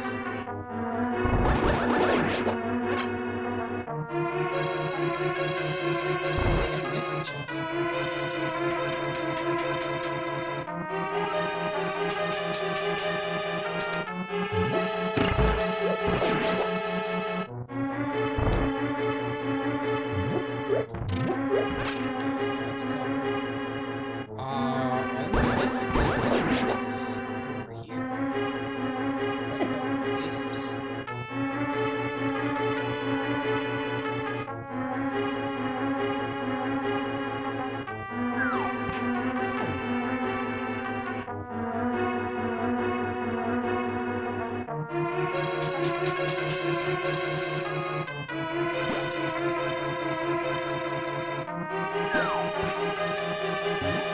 Oh yeah.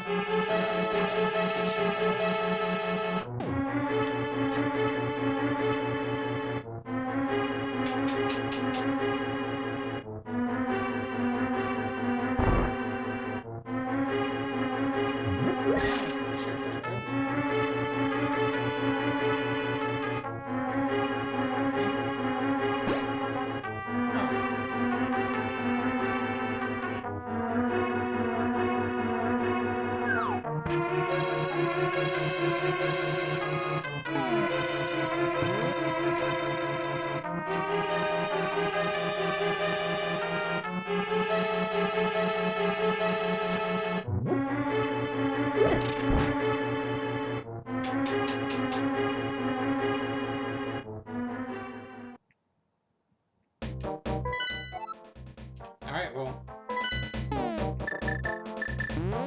That literally only means one thing.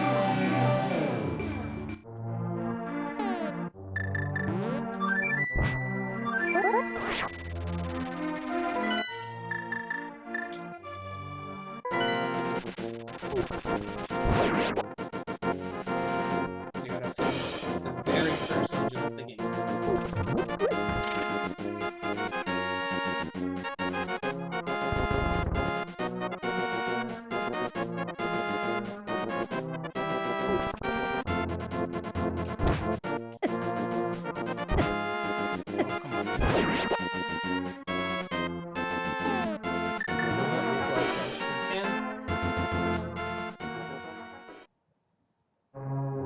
So the working idea right now is that we have to get all 3 members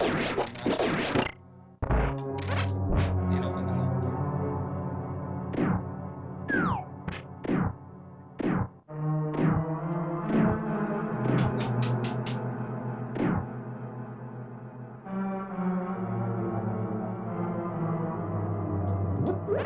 At least I get to showcase these.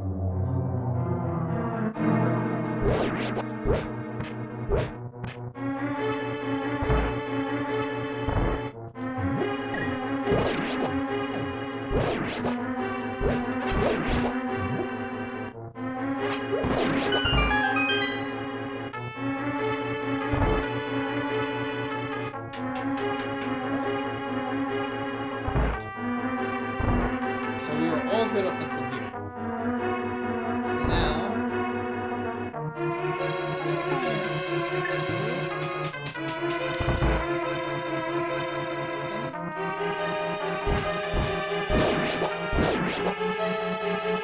This man has the key.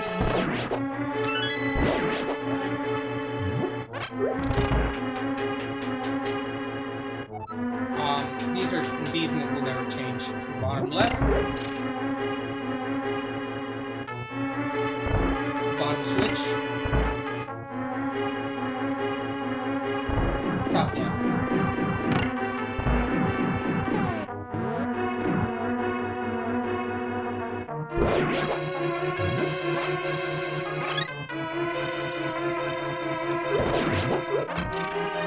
These can have damage 2 arrows each.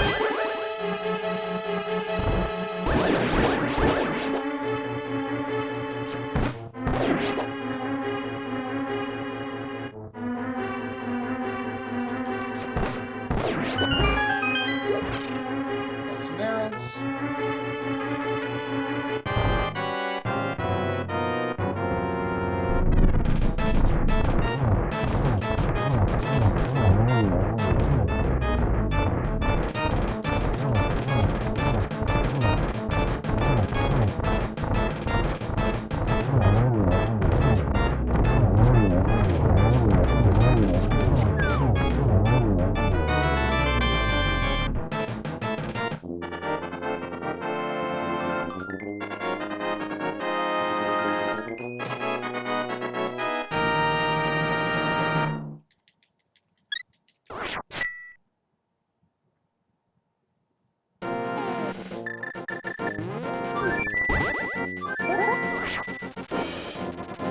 And then we're going back to Caparica.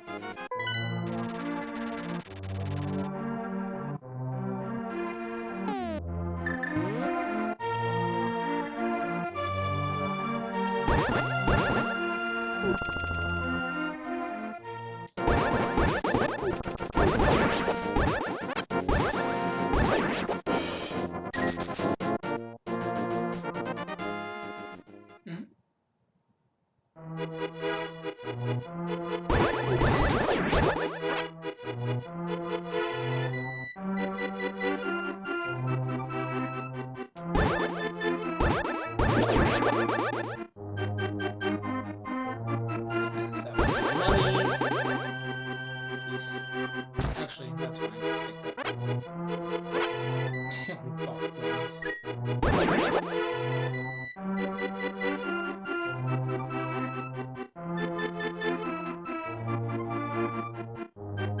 So it looks like the Master Sword, but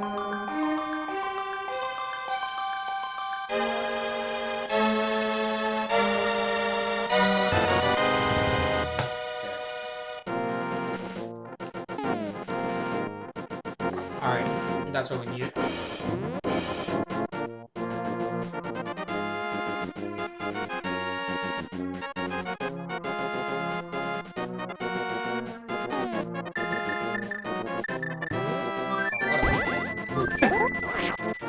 I never had pedestal require, so this is definitely something else. What dungeons can I go beat right now? I'll go beat 5. Yeah, actually.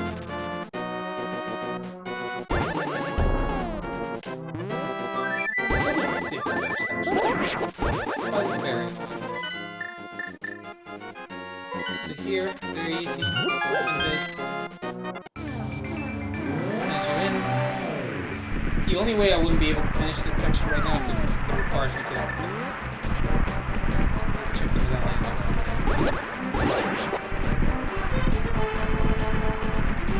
well. It's quick. Okay, so we can't access it, we need quick. Cool. But we can do a couple things on the overworld right now. Mainly.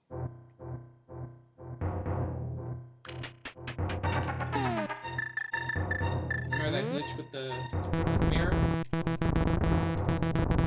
The fairy? That's a joke. Okay. Let's see how it is, game. There's a lot of things we can do now with the Titan Knights, so we don't necessarily have to go right over here.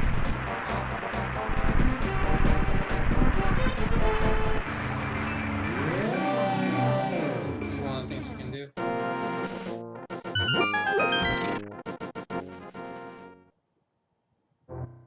No. Okay. Cool.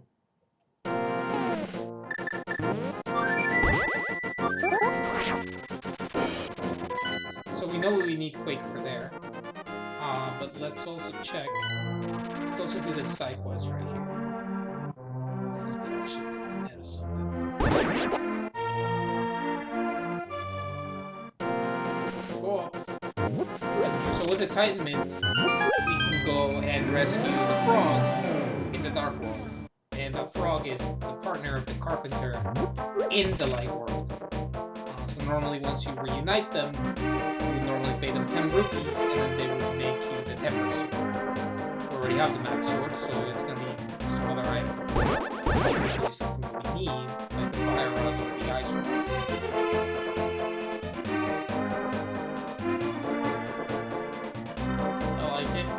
I'll take the Pegasus boots and see this all the time. Alright, so he's with me now.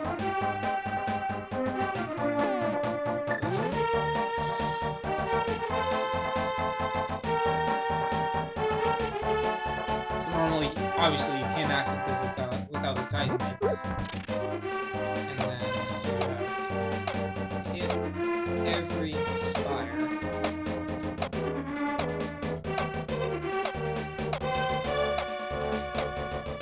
Before you ask, yes, those are chicken skeletons. That opens this. What do we have? 50 rupees actually. Just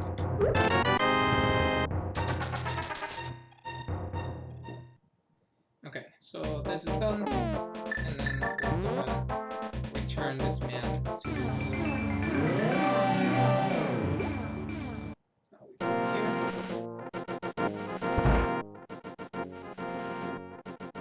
Reunited. We walk out. Come back in.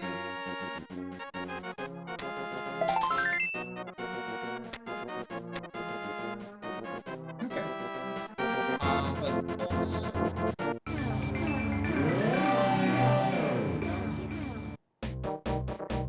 And once you do that side quest, this opens up where you can take this chest all the way down by Swamp Palace. There's a thief there, retired thief.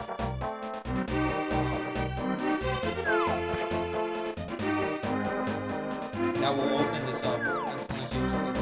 And he makes you promise that you shouldn't tell anyone it's the thief.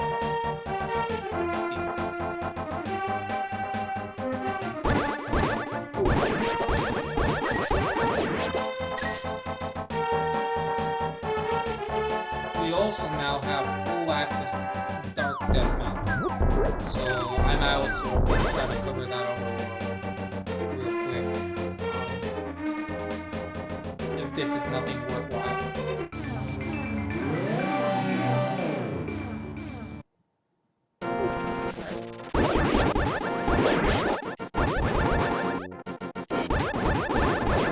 There we go. There it is. Okay.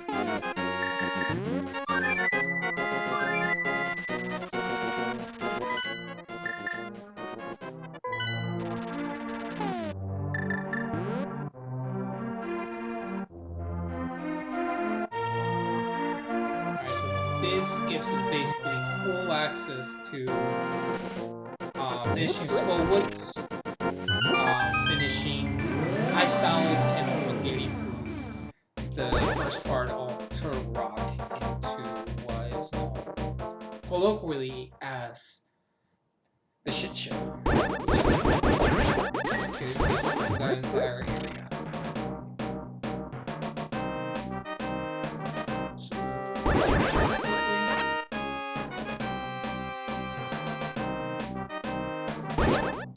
I think we stopped right here. So we can go over here. Yeah, we stopped right here.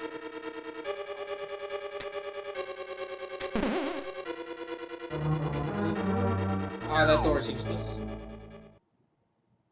But if you feel so compelled to open it at some point in time, the key's right here. Just food for thought. If you ever need to get in there. So you need a fire rod for this. So first things first, we need those two. That chest down there. You can't go through there. Around. Wait. Up. Around again.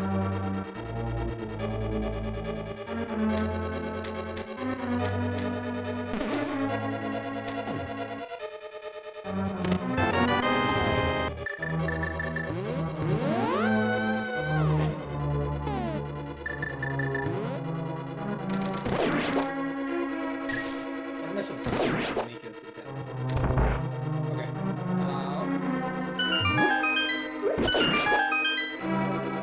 I'm just following like the normal route.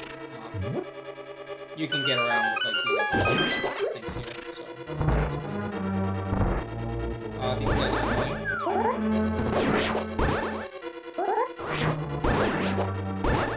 These guys take a lot of hits. Be mindful when you're fighting here.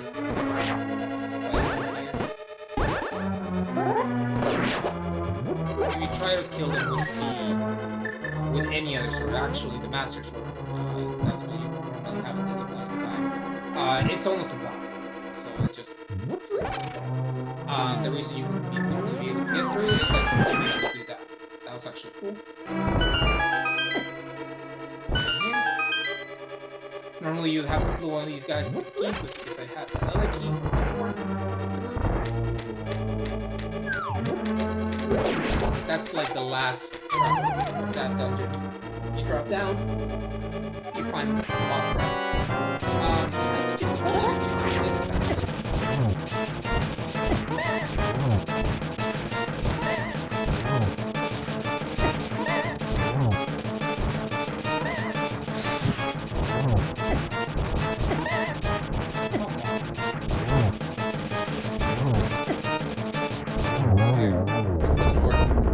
Probably one of the most annoying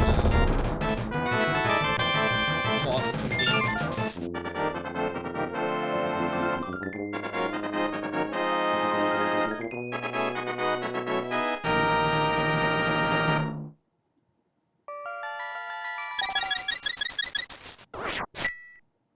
Alright.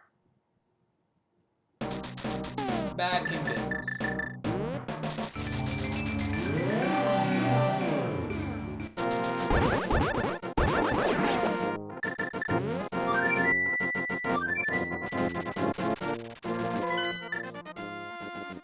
First things first.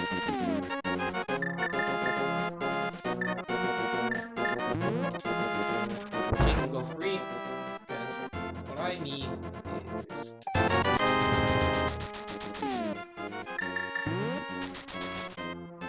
Alright. Now, I have everything needed to go do Ice Palace, so I'm just gonna go tackle that right away. Probably the most annoying dungeon in the game, hands down. Requires a lot of backtracking, knowing the proper layout of the dungeon. You have to play around with some switches. Obviously, I'm trying to go fast, so I'll try to be as brief as possible. Entrance, this guy.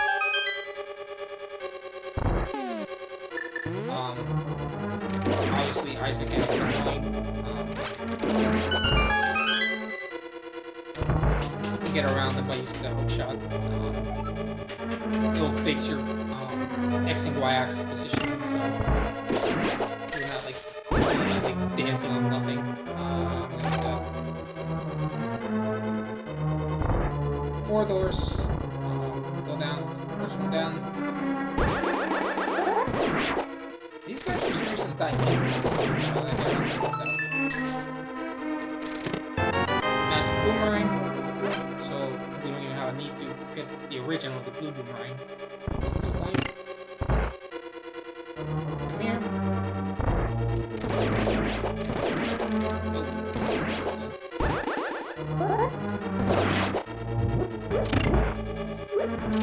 So normally, if you go to the other door, that's where the big key would be. It's blocked. By blocks. So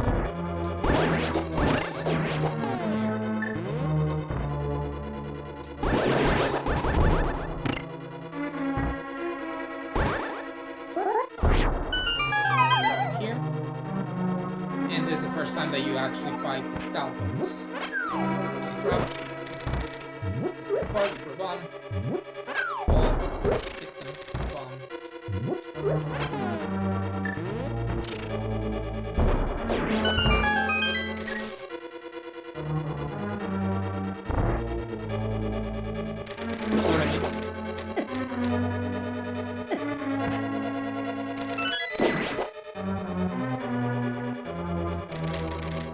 See, even if the floor's moving, it fixes your X and Y axis positioning, which is very nice. I hate doing this. I'm not gonna do it. There's a bump jump that you can do, but it, like at this point, it saves literally almost the time. It could, but I'm not great at it, and I haven't done it in like a year and change, so hard pass. These guys are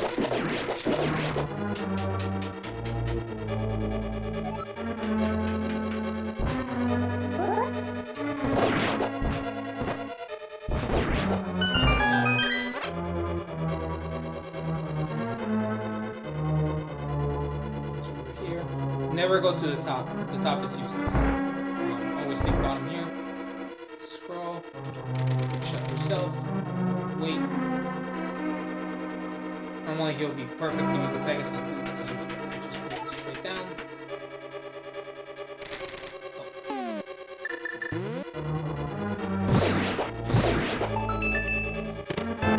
Big key, excellent. There's a hole here.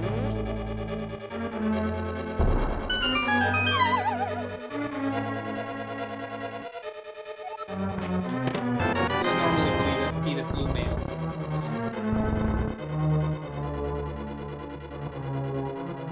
We still need to find. Oh, never mind.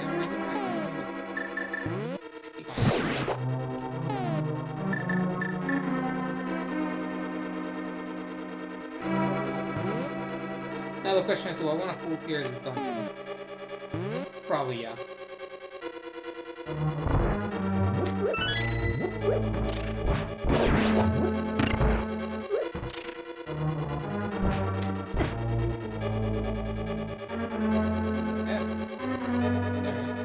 I hate ice mechanics, but I kind of get used to that over time.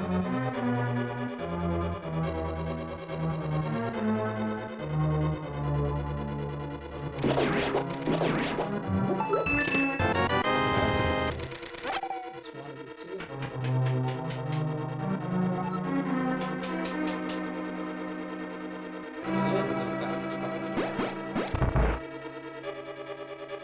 So normally you would drop back around and do it like a giant right here. Obviously, that's not the case.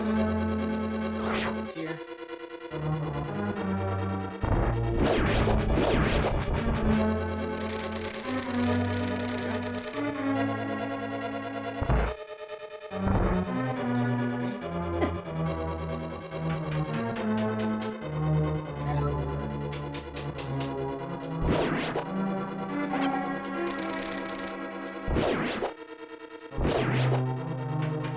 there's a switch right there.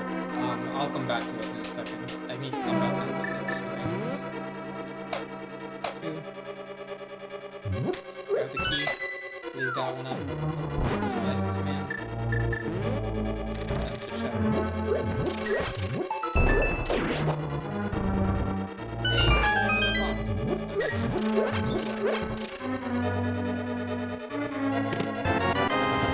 Hey, there's always a single arrow in the game. I forgot exactly where it's located in the original game, but it's literally the only time that you'll see a single arrow. We have everything. Okay, so the boss has something unique.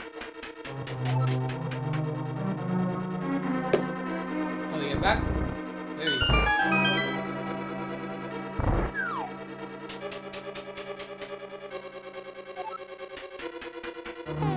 So the reason I left this is Bugman. Excellent. So now if we need a fairies, we can catch him. Obviously, we need them.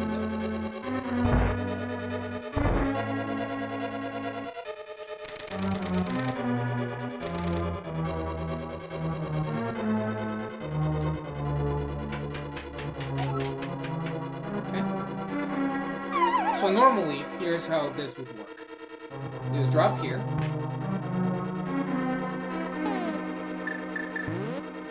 Kill this. Go through here. Open here.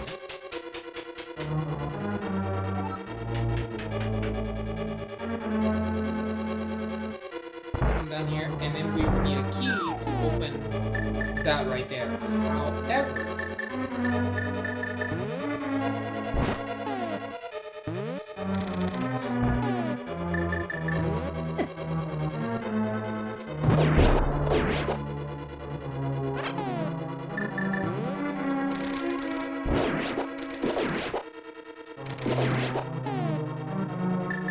because we have the King of Samaria.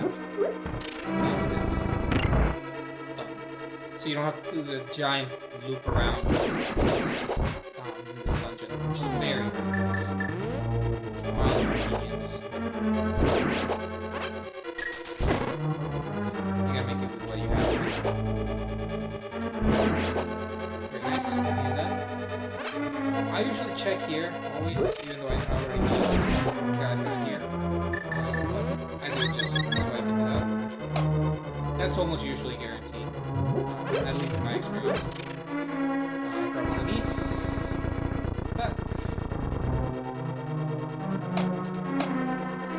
Alright, the boss is right here. There's 2 ways to go about this. You can either hit the center, it's a giant ice cube, you hit it right in the center with the fire rod, or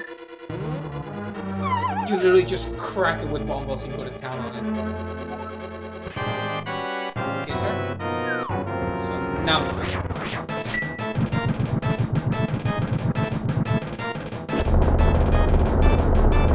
Go. So this is green. Obviously. It doesn't matter. It's over. There you go. Broken. The key to get into the loop. So, that's done.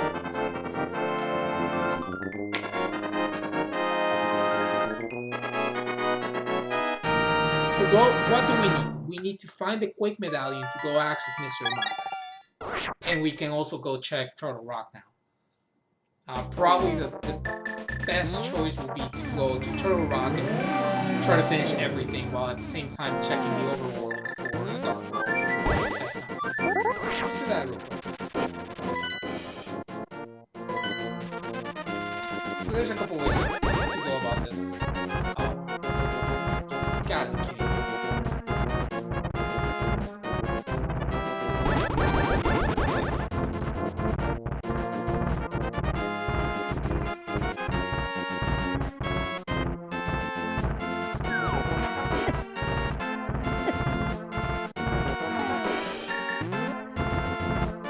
So all we need literally is the ice rock.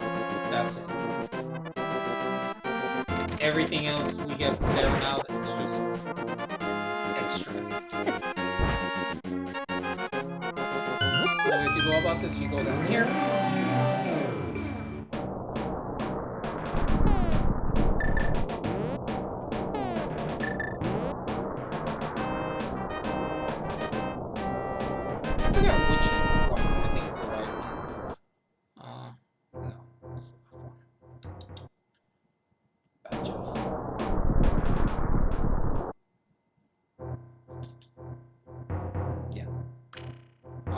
normally you would have to drop from the top over here. Obviously, you can just do that.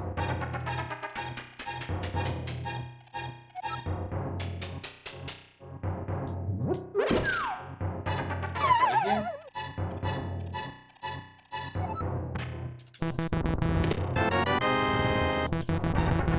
See how that works. Alright, there it is. There's Quake.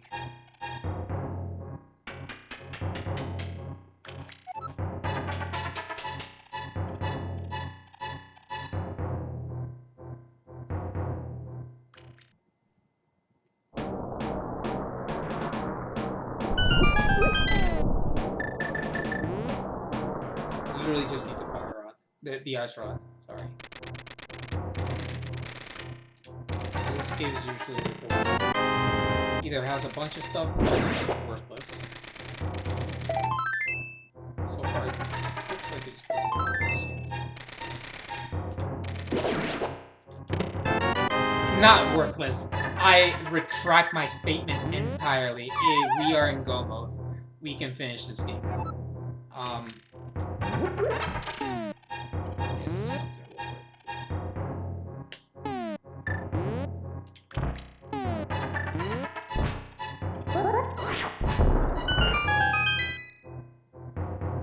I'm just gonna get this shit for safety and to show how to do it.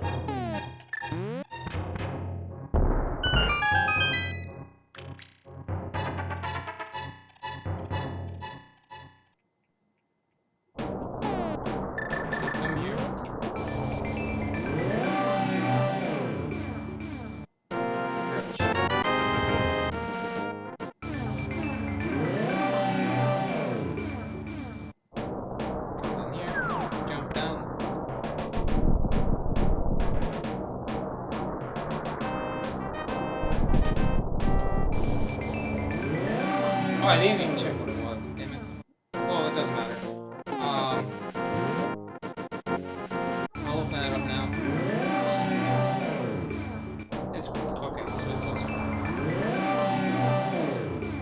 so you come here.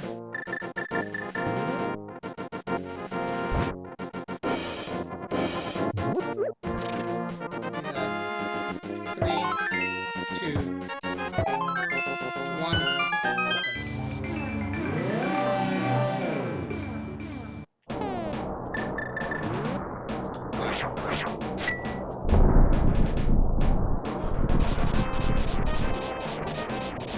Now, I could go ahead and try to finish this, but it would be inconvenient because literally the moment I do that, I would have to come back up here to open this, which is Gannis Tower. So what we're gonna do, real quick, is teleport back to the light world. We'll finish Dungeon 6.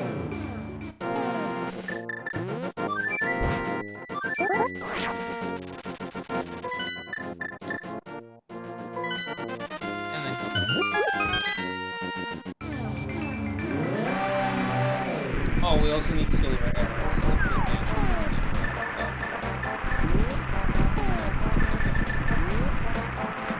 Silver arrows are usually better than last time. So I think they'll be either somewhere around here at the Great Fairy or in Gannis Tower itself.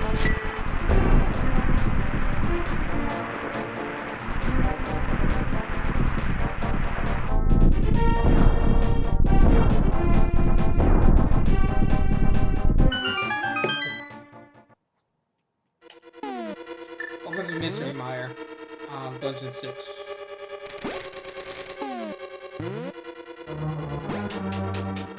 Also, Vanilla, Dungeon 6.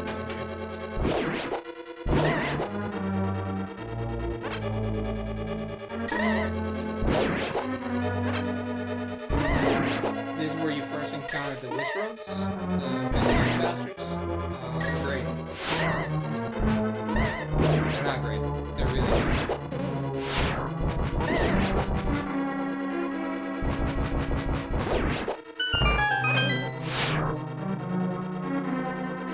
Go down here.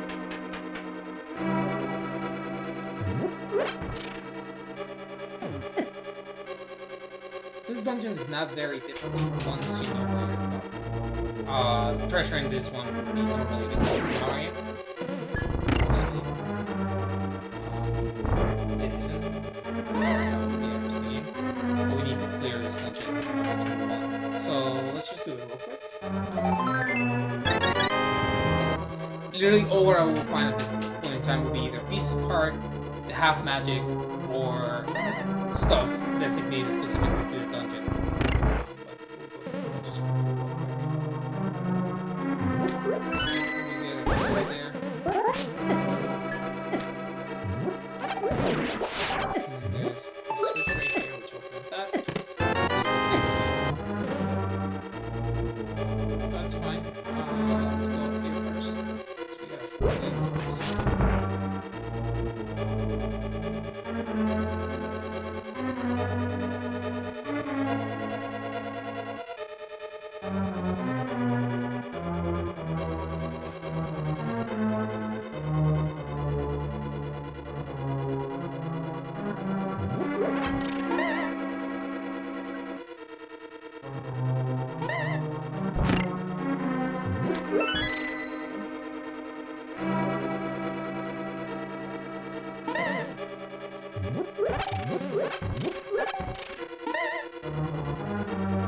So I'm going back this way because of that chest in the back.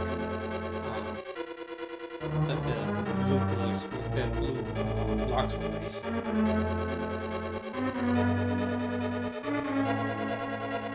Technically, I can just go through and finish the dungeon, which is probably what I'll do. Once I go here, I really want to find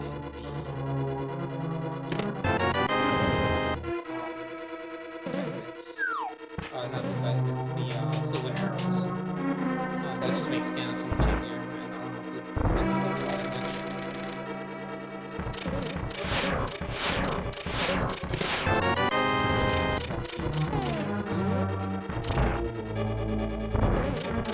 I guess I'll full clear those just to actually show.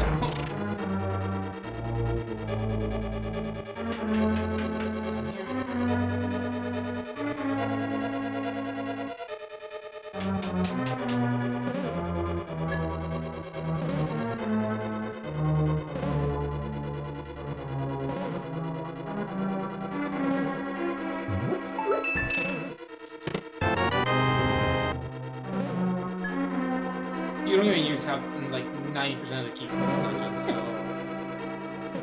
they're very redundant. They're really redundant.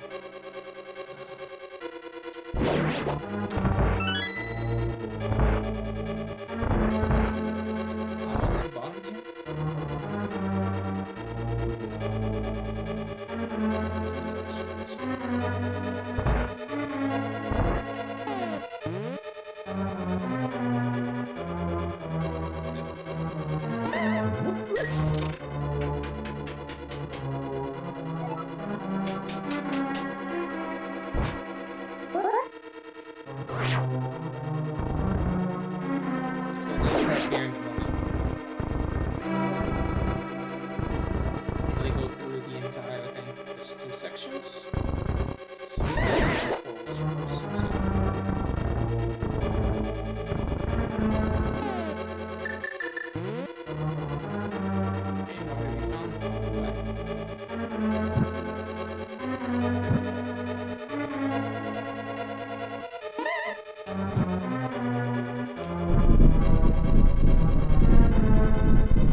Probably the longest one out of all.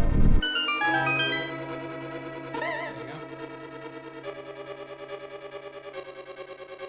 You just drop right in.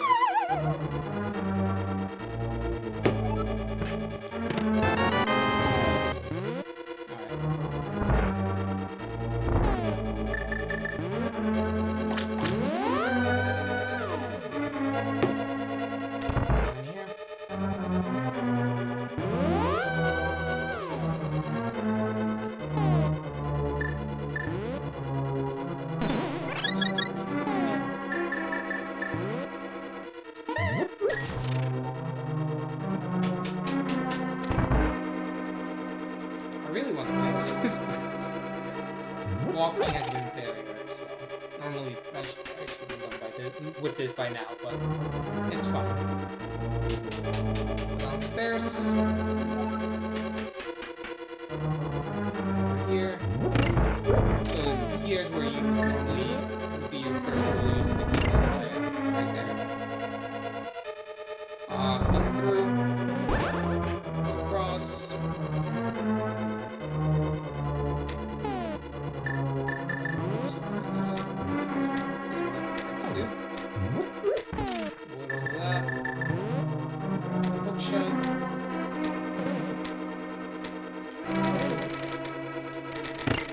Try to use your sword, that will hit you right there. It'll shoot a fireball at you. So, it's easy to do that.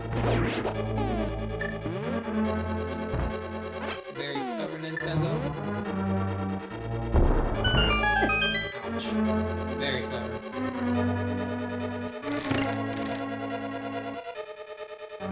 So this covers that. And normally you could just run through this, but obviously you can't now.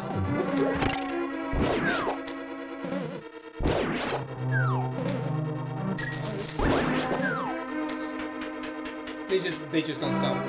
So you can replenish your stuff, your hearts, magic, yada yada yada, right there. I'll take the. This is one of those bosses that smash it.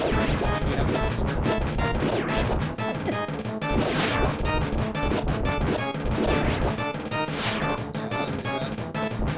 And then he just rushes you.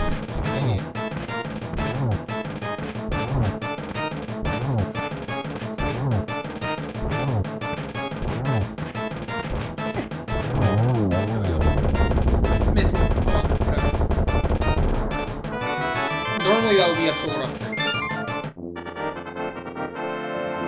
Because we had a short sword that turns into a 20 rupee.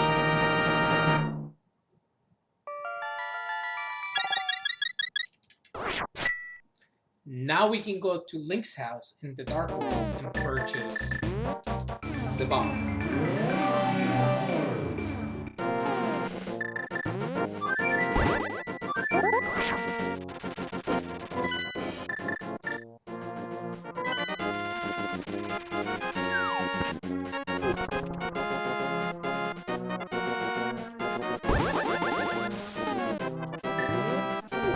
Excuse me.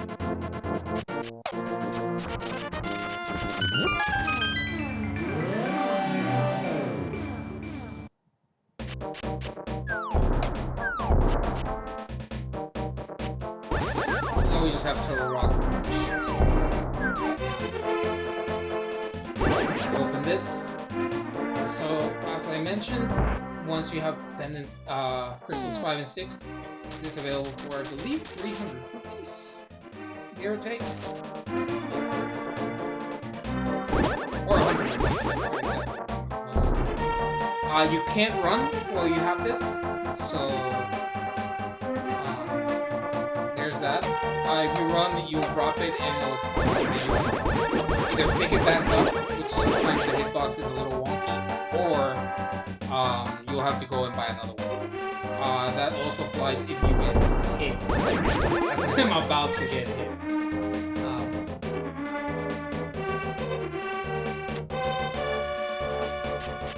So we go up here, and there's the crack. Dash, 3, 2, 1.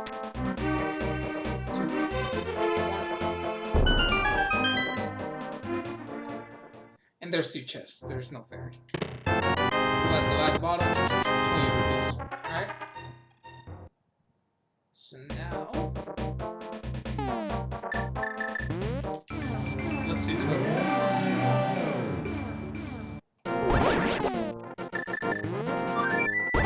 What a seed this was.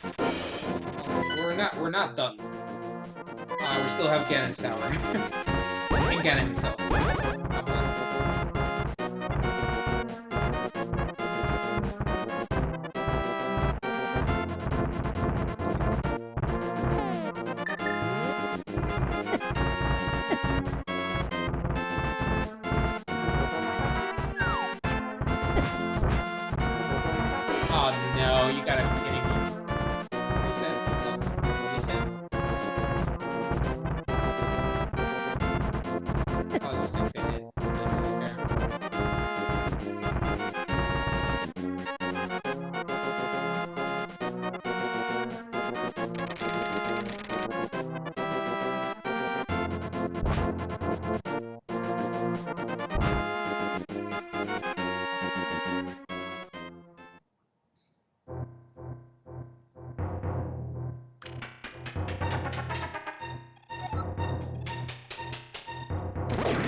Turtle Rock can be messy, so I'll probably try to show as much as possible out of it.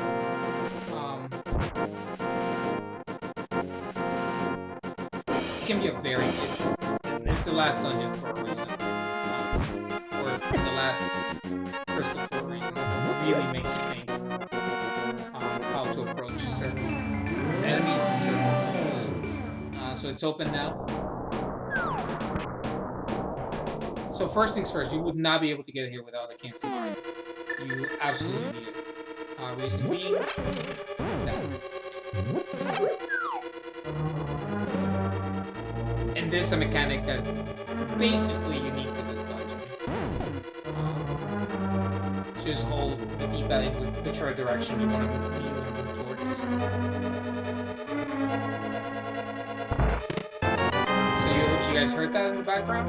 This thing should place you now. You have to take it like this. There we go.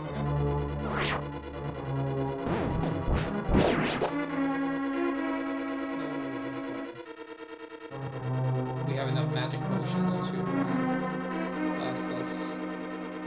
So we have one key. Okay, this is one of the more difficult ones, and I really don't like it, but I'll show you.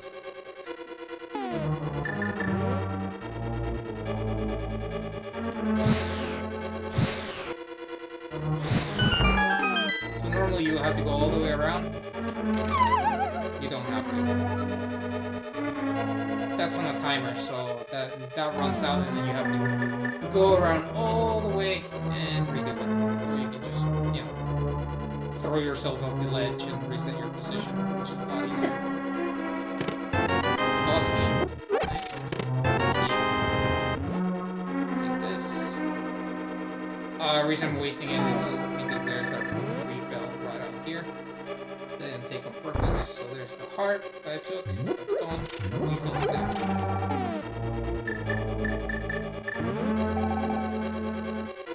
Normally, if you're fast enough, you can make it here, and it's basically like a free platform if you're fast enough. Oh, hey. Nice. These things are also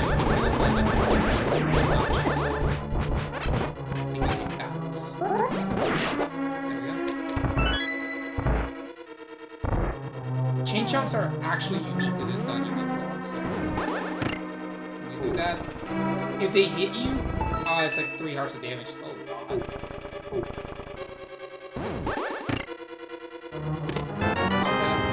See? 4 hearts. 4 hearts on blue mail, so it's 6 hearts in green mail and 2 hearts in red. Go down here. Obviously, if you were to be low on hearts, you would hit that with the magic powder and back in working order. Go down here. You don't have to fight these guys.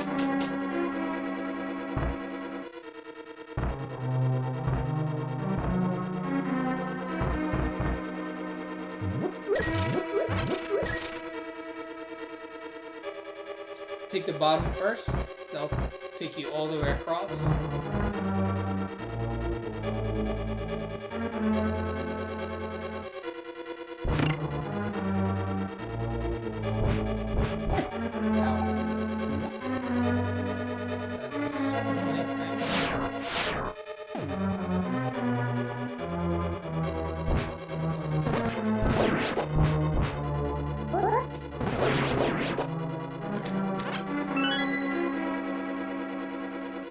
Again, I mean, I'm not risking it, but I could technically just hit that with, hit any of those with the magic powder, and they'd become fairies. So this would normally be the boss key. It's hard.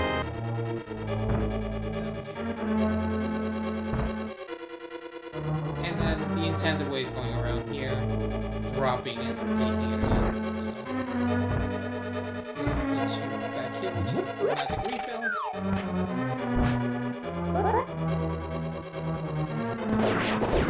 And then legit, you can just corner that spin attack and kill it. Normally a temper sword and the gold sword will do that. The master sword will not kill. Take the top this time. Put you back down here. And kill these guys. Take bottom here. Then you take a left here. And this is usually where people forget that this section is here. So you can come over here. All the way over here.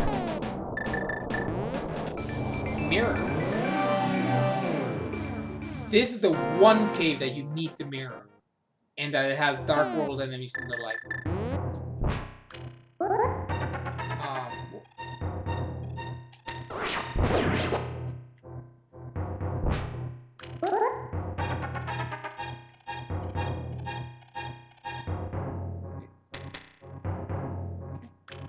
There's stuff there.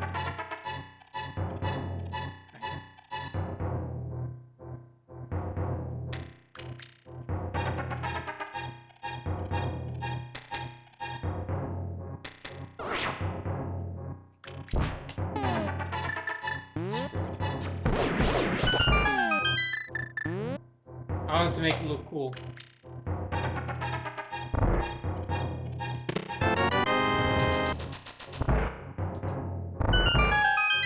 Normally, that would be the last piece of heart you get in the game. Happen to be Pegasus boots.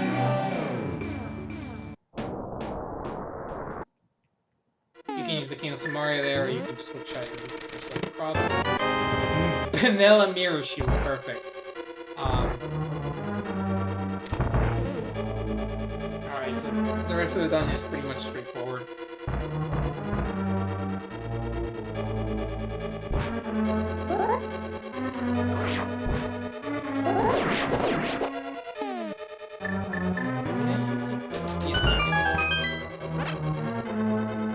Some walls you can actually bounce.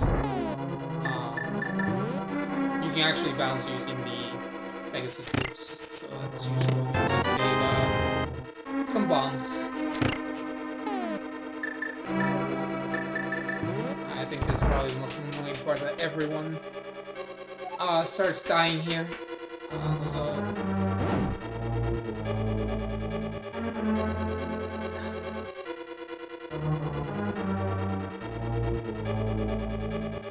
you hit the switch.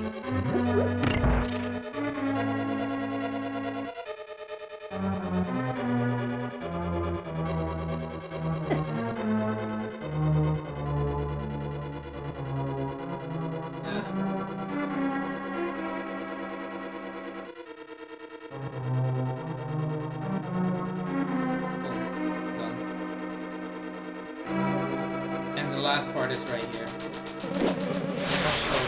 Just because it's actually useful, even vanilla. So normally,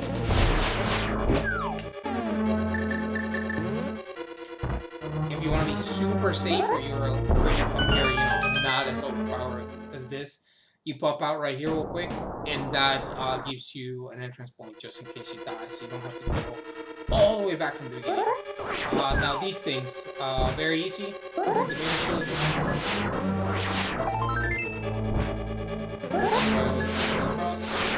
Need a key out of it. This is called the laser bridge.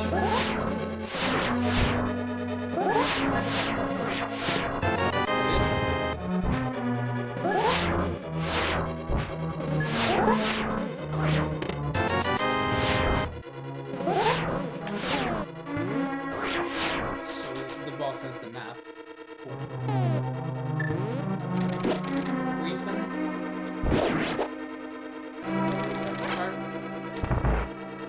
Roll over here.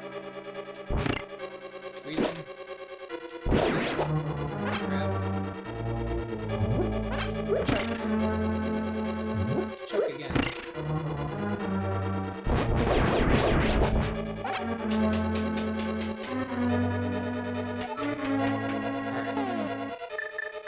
This time. Grab that. Turn this up. And then ready. So Tri-Hex has obviously 3 heads. One is fire, so you hit it with the ice rod. One is ice, you hit it with the fire rod, and then the main one will open up once you beat those 2. So let's first things first.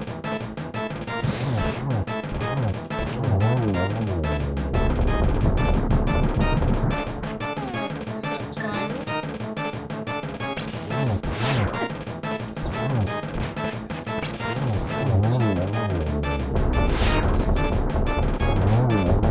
What's that? Shell explodes. Go into this corner. This.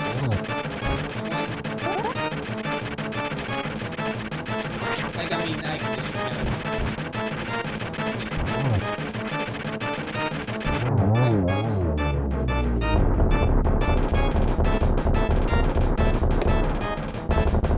Give me the map.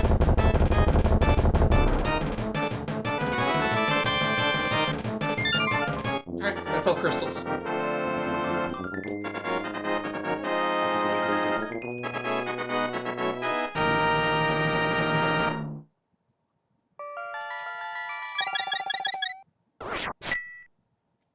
Alright, so now that's done. We got everything in the game. Most exciting stuff.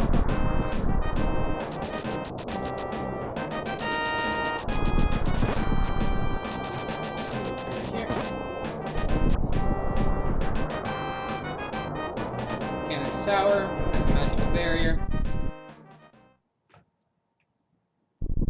Get 7 crystals, open the barrier, just like in vanilla.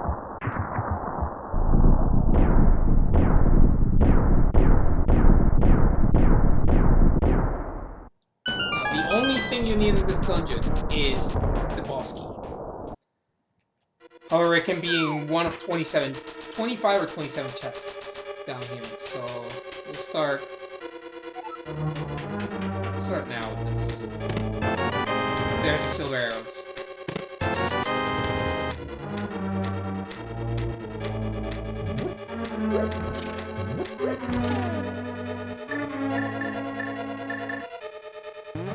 So nothing here off the bat.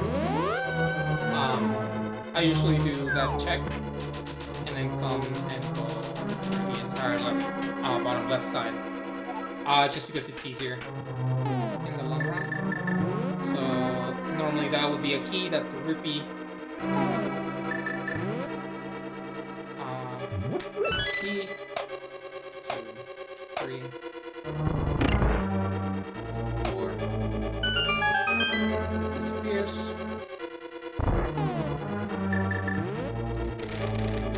Clever, we can do this shit.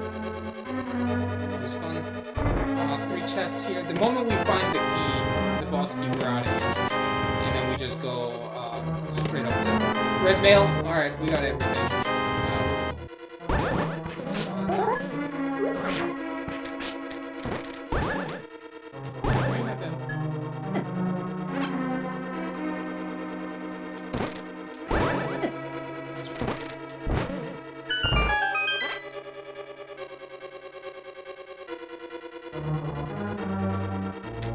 Check yourself all the way across.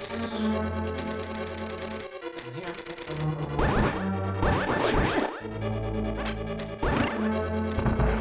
Open here. Go down here. Over again.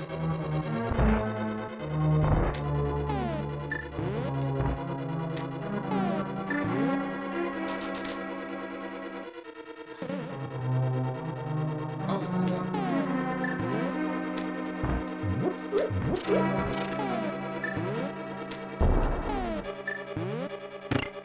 I'll try to get this first try. There we go.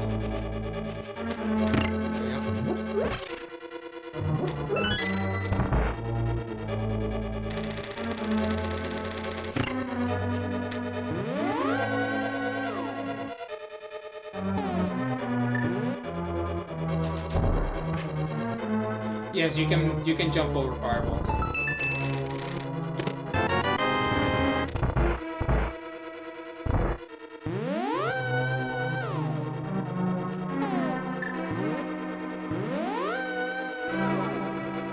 believe it or not, there's a secret door right here that I didn't know of until I started playing Randomizer.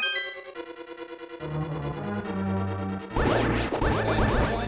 Walk around like an idiot, and then it opens up somehow.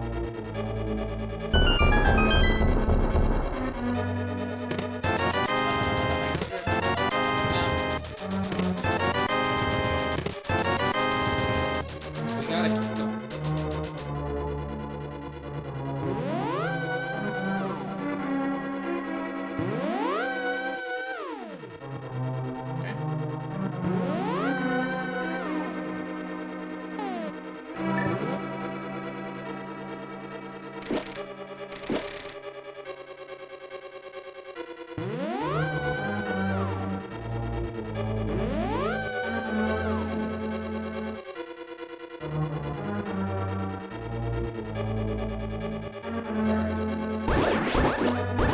So the intended way of doing this right here is that you have to hit ether and it shows up everything.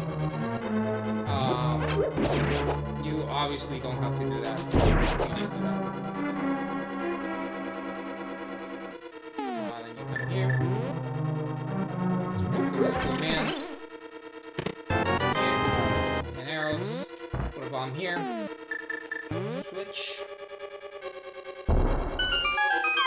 And you get to fight every single boss from the light world in, you know, some variety or capacity. So the thing is that now the silver arrows one shot everything. So there's that.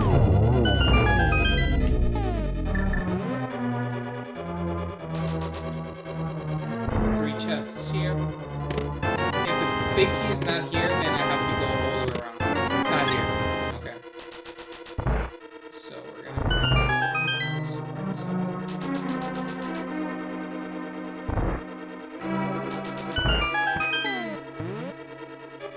Because normally you would use it to open. You would get it right back there, and use it to open this chest right here. However, since you can't do that, just go this way. So this was the first room I checked. So in here, Mario this.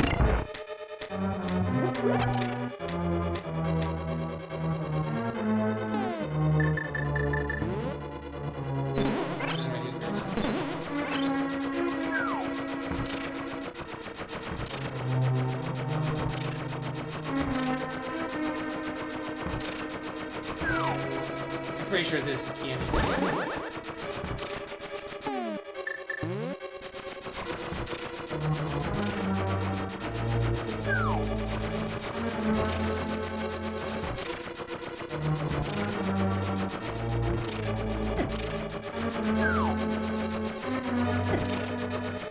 Gotta take some hits here. Funny enough, I never noticed that it's actually a skull until not too long ago. That's dead. That's a key.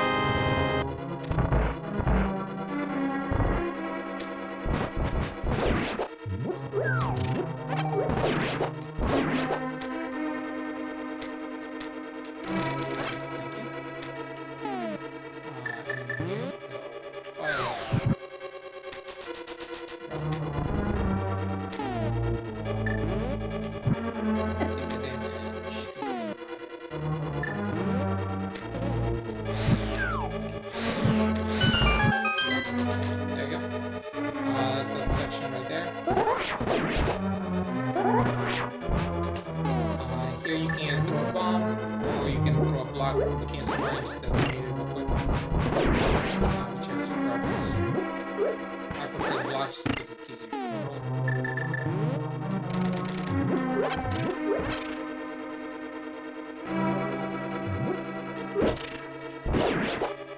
Watch, it's gonna be like the last chest.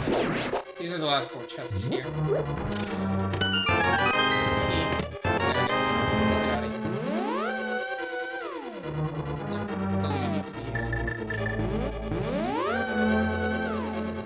alright.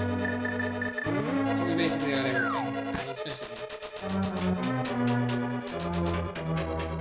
Just a little over 3 hours. For me not playing this for God knows how long.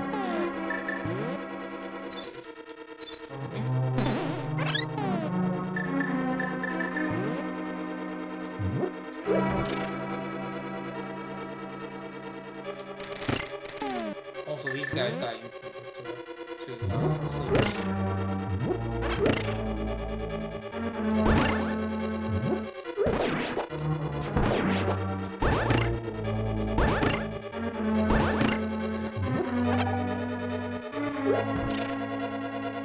Oh, which one was it? This one.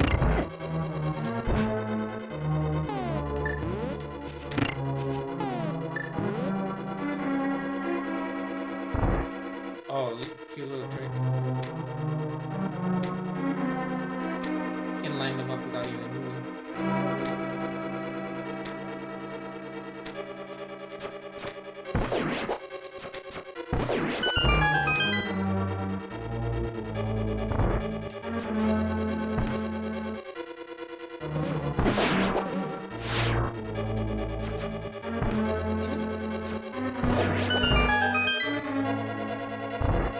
Normally this is where you would get stuck if you don't have a boss key. So, this is very easy. Here. Everything activates. Wait. Okay. You get the idea. Alright, so these are usually the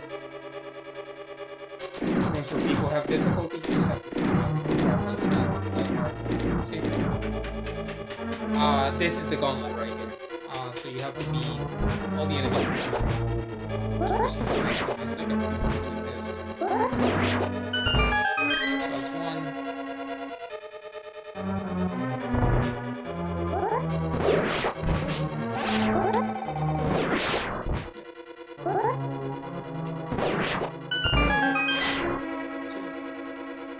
Again, same idea.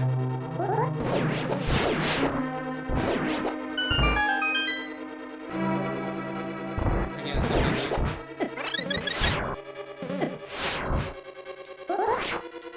And I'm okay taking that hit. Not that hit. This is the last one.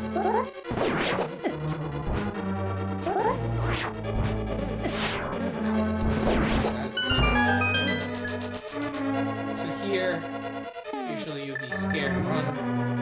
Hit them with powder.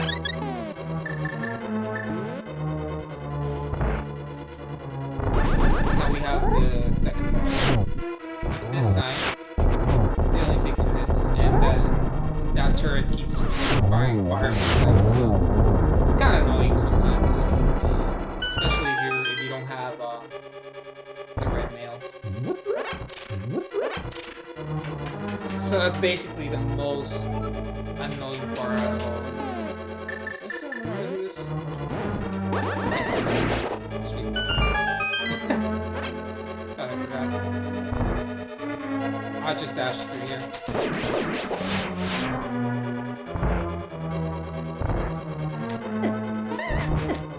I hate those ropes.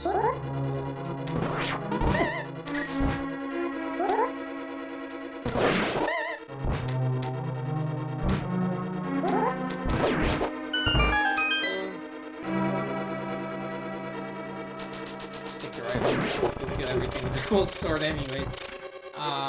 This room. Same, easy idea.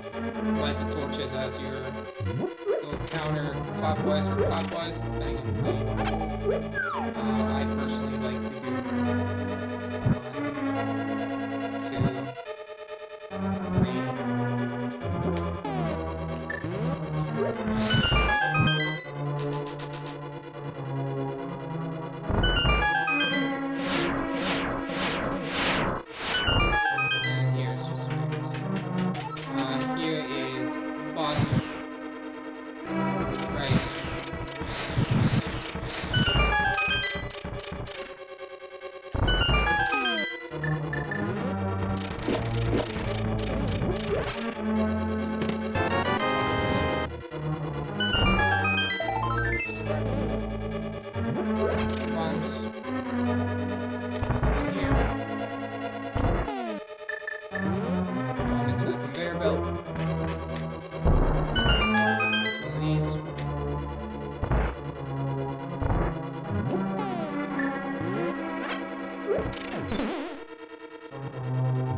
Did I miss? Oh no, don't tell me I have to go back.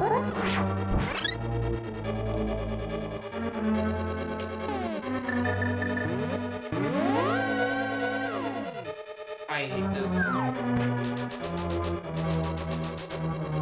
I should just finish clearing that.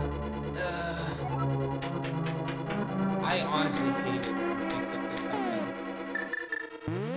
So I have to go all the way back and grab a key from back here.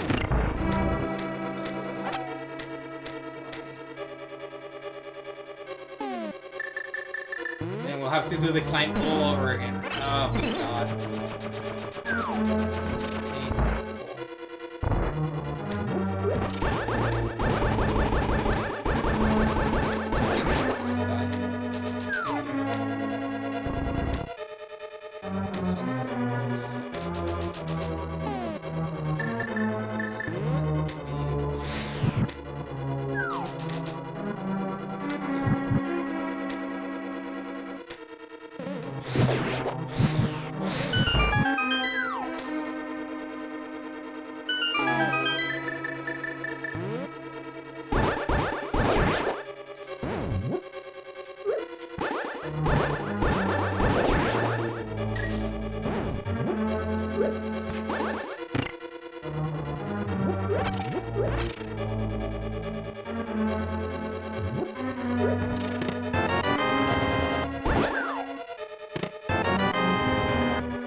That's really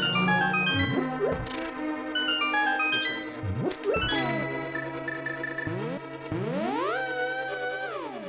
Alright, now let's finish this.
This is smoother than the last time.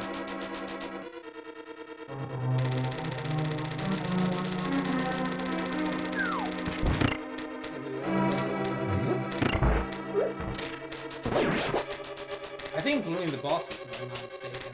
I've actually forgotten whether it'll reset or not.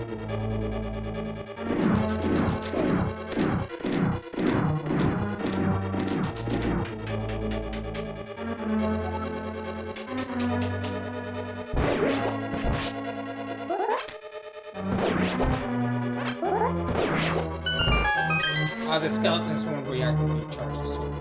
So that's what you get really close to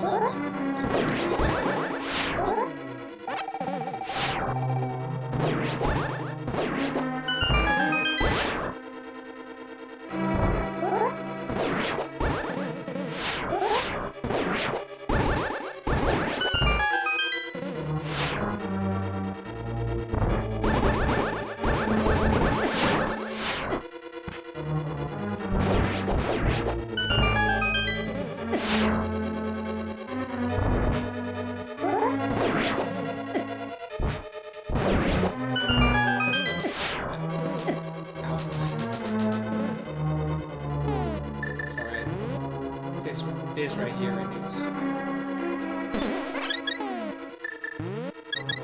Yeah, I thought that this resets.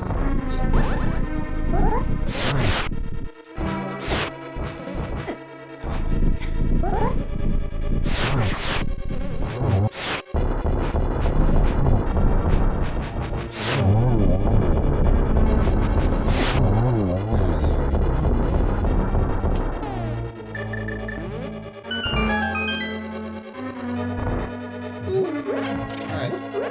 That was cool. I get to do this again. It always looks cool.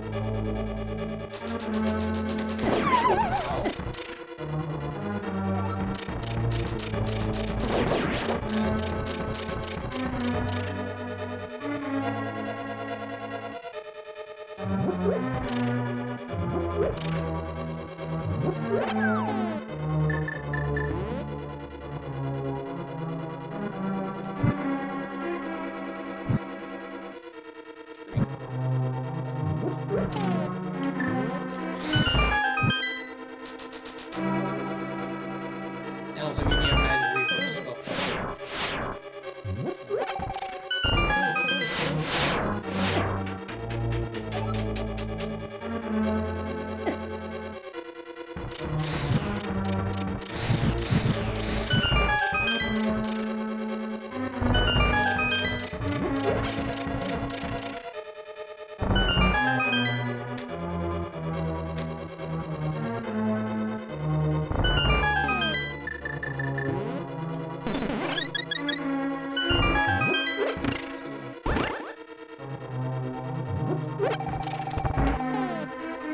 Oh yeah, you also gotta deal with this guy again.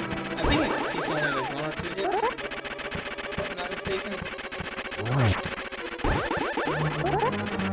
Yeah, there he is. And the reason I equipped it hookshot right away is because if I could, I would do it, but normally I just do that.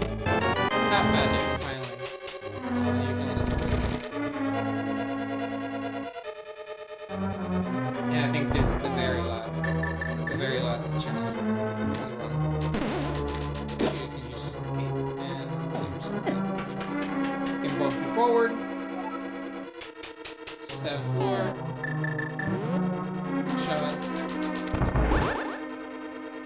So you have to fight Aghanim again, or he splits into 3. You gotta hit the real one.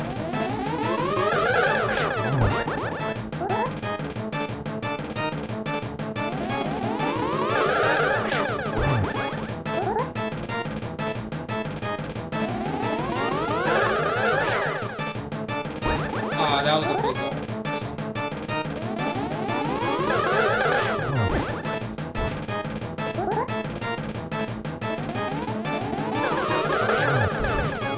That's usually what you want. You want them to stack so that you can. There we go. You want them to stack so that you can get through a one shot. Okay. So he turns into a vampire. Flies back to the throne of power, and then for some reason the bird actually goes with you.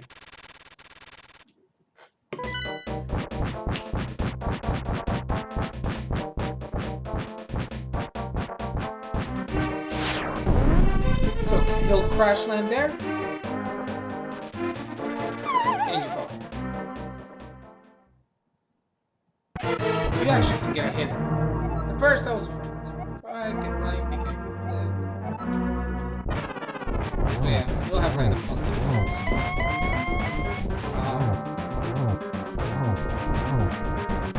When he starts doing this, there's a couple ways that you can get around this. Main one is just taking a hit.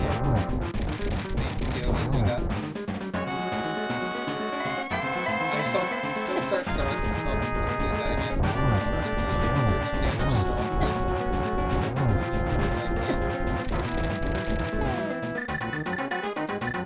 jumping and save.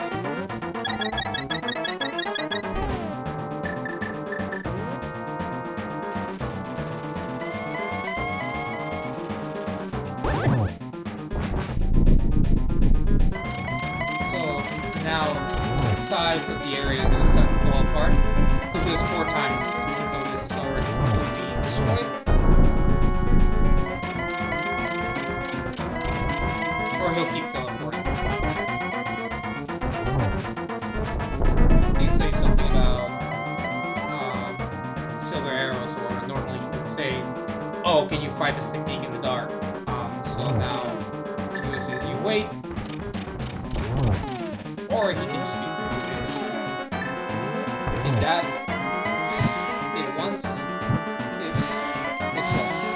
He gets stunned.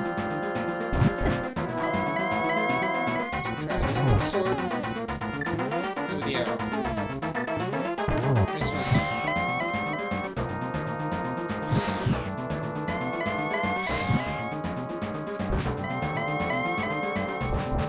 Ow. That can also happen, and that's when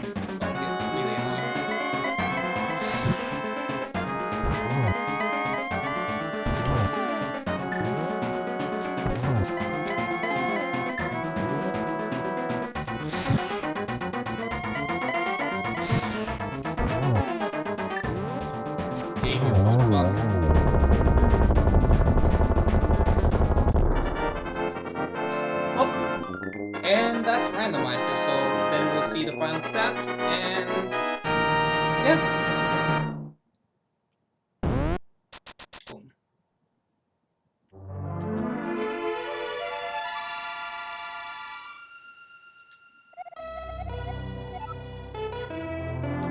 True story.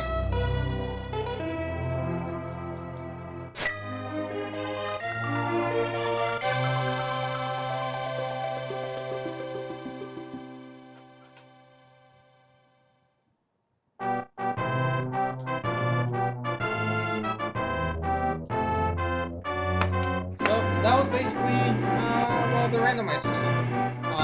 Typically they're not this long. So I was not expecting it to be something like that. Typically, pedestal is completely out of norm. And you tend to get everything to finish the game without even finishing the penance. However, this was a good demonstration of how ridiculous the game logic can be. So, if you're interested in picking this up, it's usually you gotta find the Japanese 1.0 version of the game. So it's I forgot where I got mine, but if anyone wants it, I can send it to them. It's I believe it's the 1.0 version of Triforce of the Gods. And then you can just go into the Randomizer website and you can tweak everything basically. If you want to learn glitches, if you want to learn, if you want to have different objectives, so you can have the pedestal be the final objective and you win the game. You can have it so that you finish it without even getting all the crystals, and again it's already vulnerable. You can go straight to get altogether. I mean, it depends on how you want to play it. You can do it with the logic so that it follows a normal pattern, or you can have it as overworld glitch. So you would have to know how to do the swimming without the flippers, doing the walking in the air with the Pegasus boots. There's a couple other things that you have that are pretty useful. Getting out of bounds, especially major glitch categories. But usually playing standard or open is actually a lot of fun. There's also another option called retro, which uses, instead of using ammo for your arrows, uses your money, kind of like the original game. And then the other option is inverted, in which all the warps are backwards. So you can go, so you would basically, if you take a warp, it'll take you, normally it will take you to the dark world, it'll take you to the light world. And then the mirror sends you from the light to the dark rather than the dark to the light. So that's a very interesting game mode. Let's see, what other notes there are for this? There's open, there's sword assured, which is what I just showed you guys. There's swordless, so in that the only method of damage are either bombs or the hammer, and again it can actually be damaged with a hammer, so it's been programmed like that. I hate playing swordless, it's just ridiculous. There's also fully randomized swords, so at the start the uncle will give you something. And the magic hand cover, there you go, so that's 5 minutes right there. Yeah. So now we'll see the final stats. Time, dungeons, deaths. Obviously, there were no deaths, but there were a few save and quits, which technically that counts. Let's see. I believe my time was like a little over 3 hours, if I'm not mistaken. Let's speed this up real quick. So these are the original designers of the vanilla game.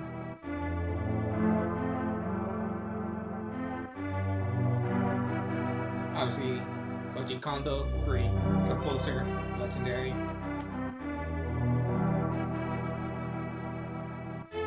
And then these are the guys from the randomizers, particularly Chris Owens and Vitor. They've been destroying this thing for years. Amazing Afros as well. Basically everyone. I mean,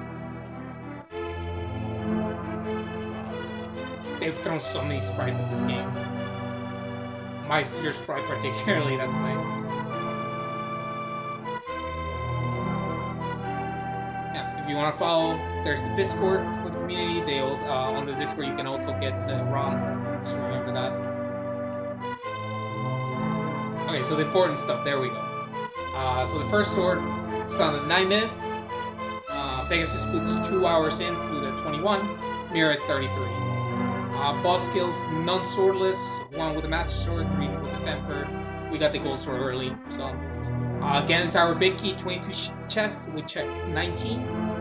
5 bunks, 3 save and quits, no deaths, no fair revivals. Total menu time 11 minutes, total lag 14, so that gets subtracted from the final time.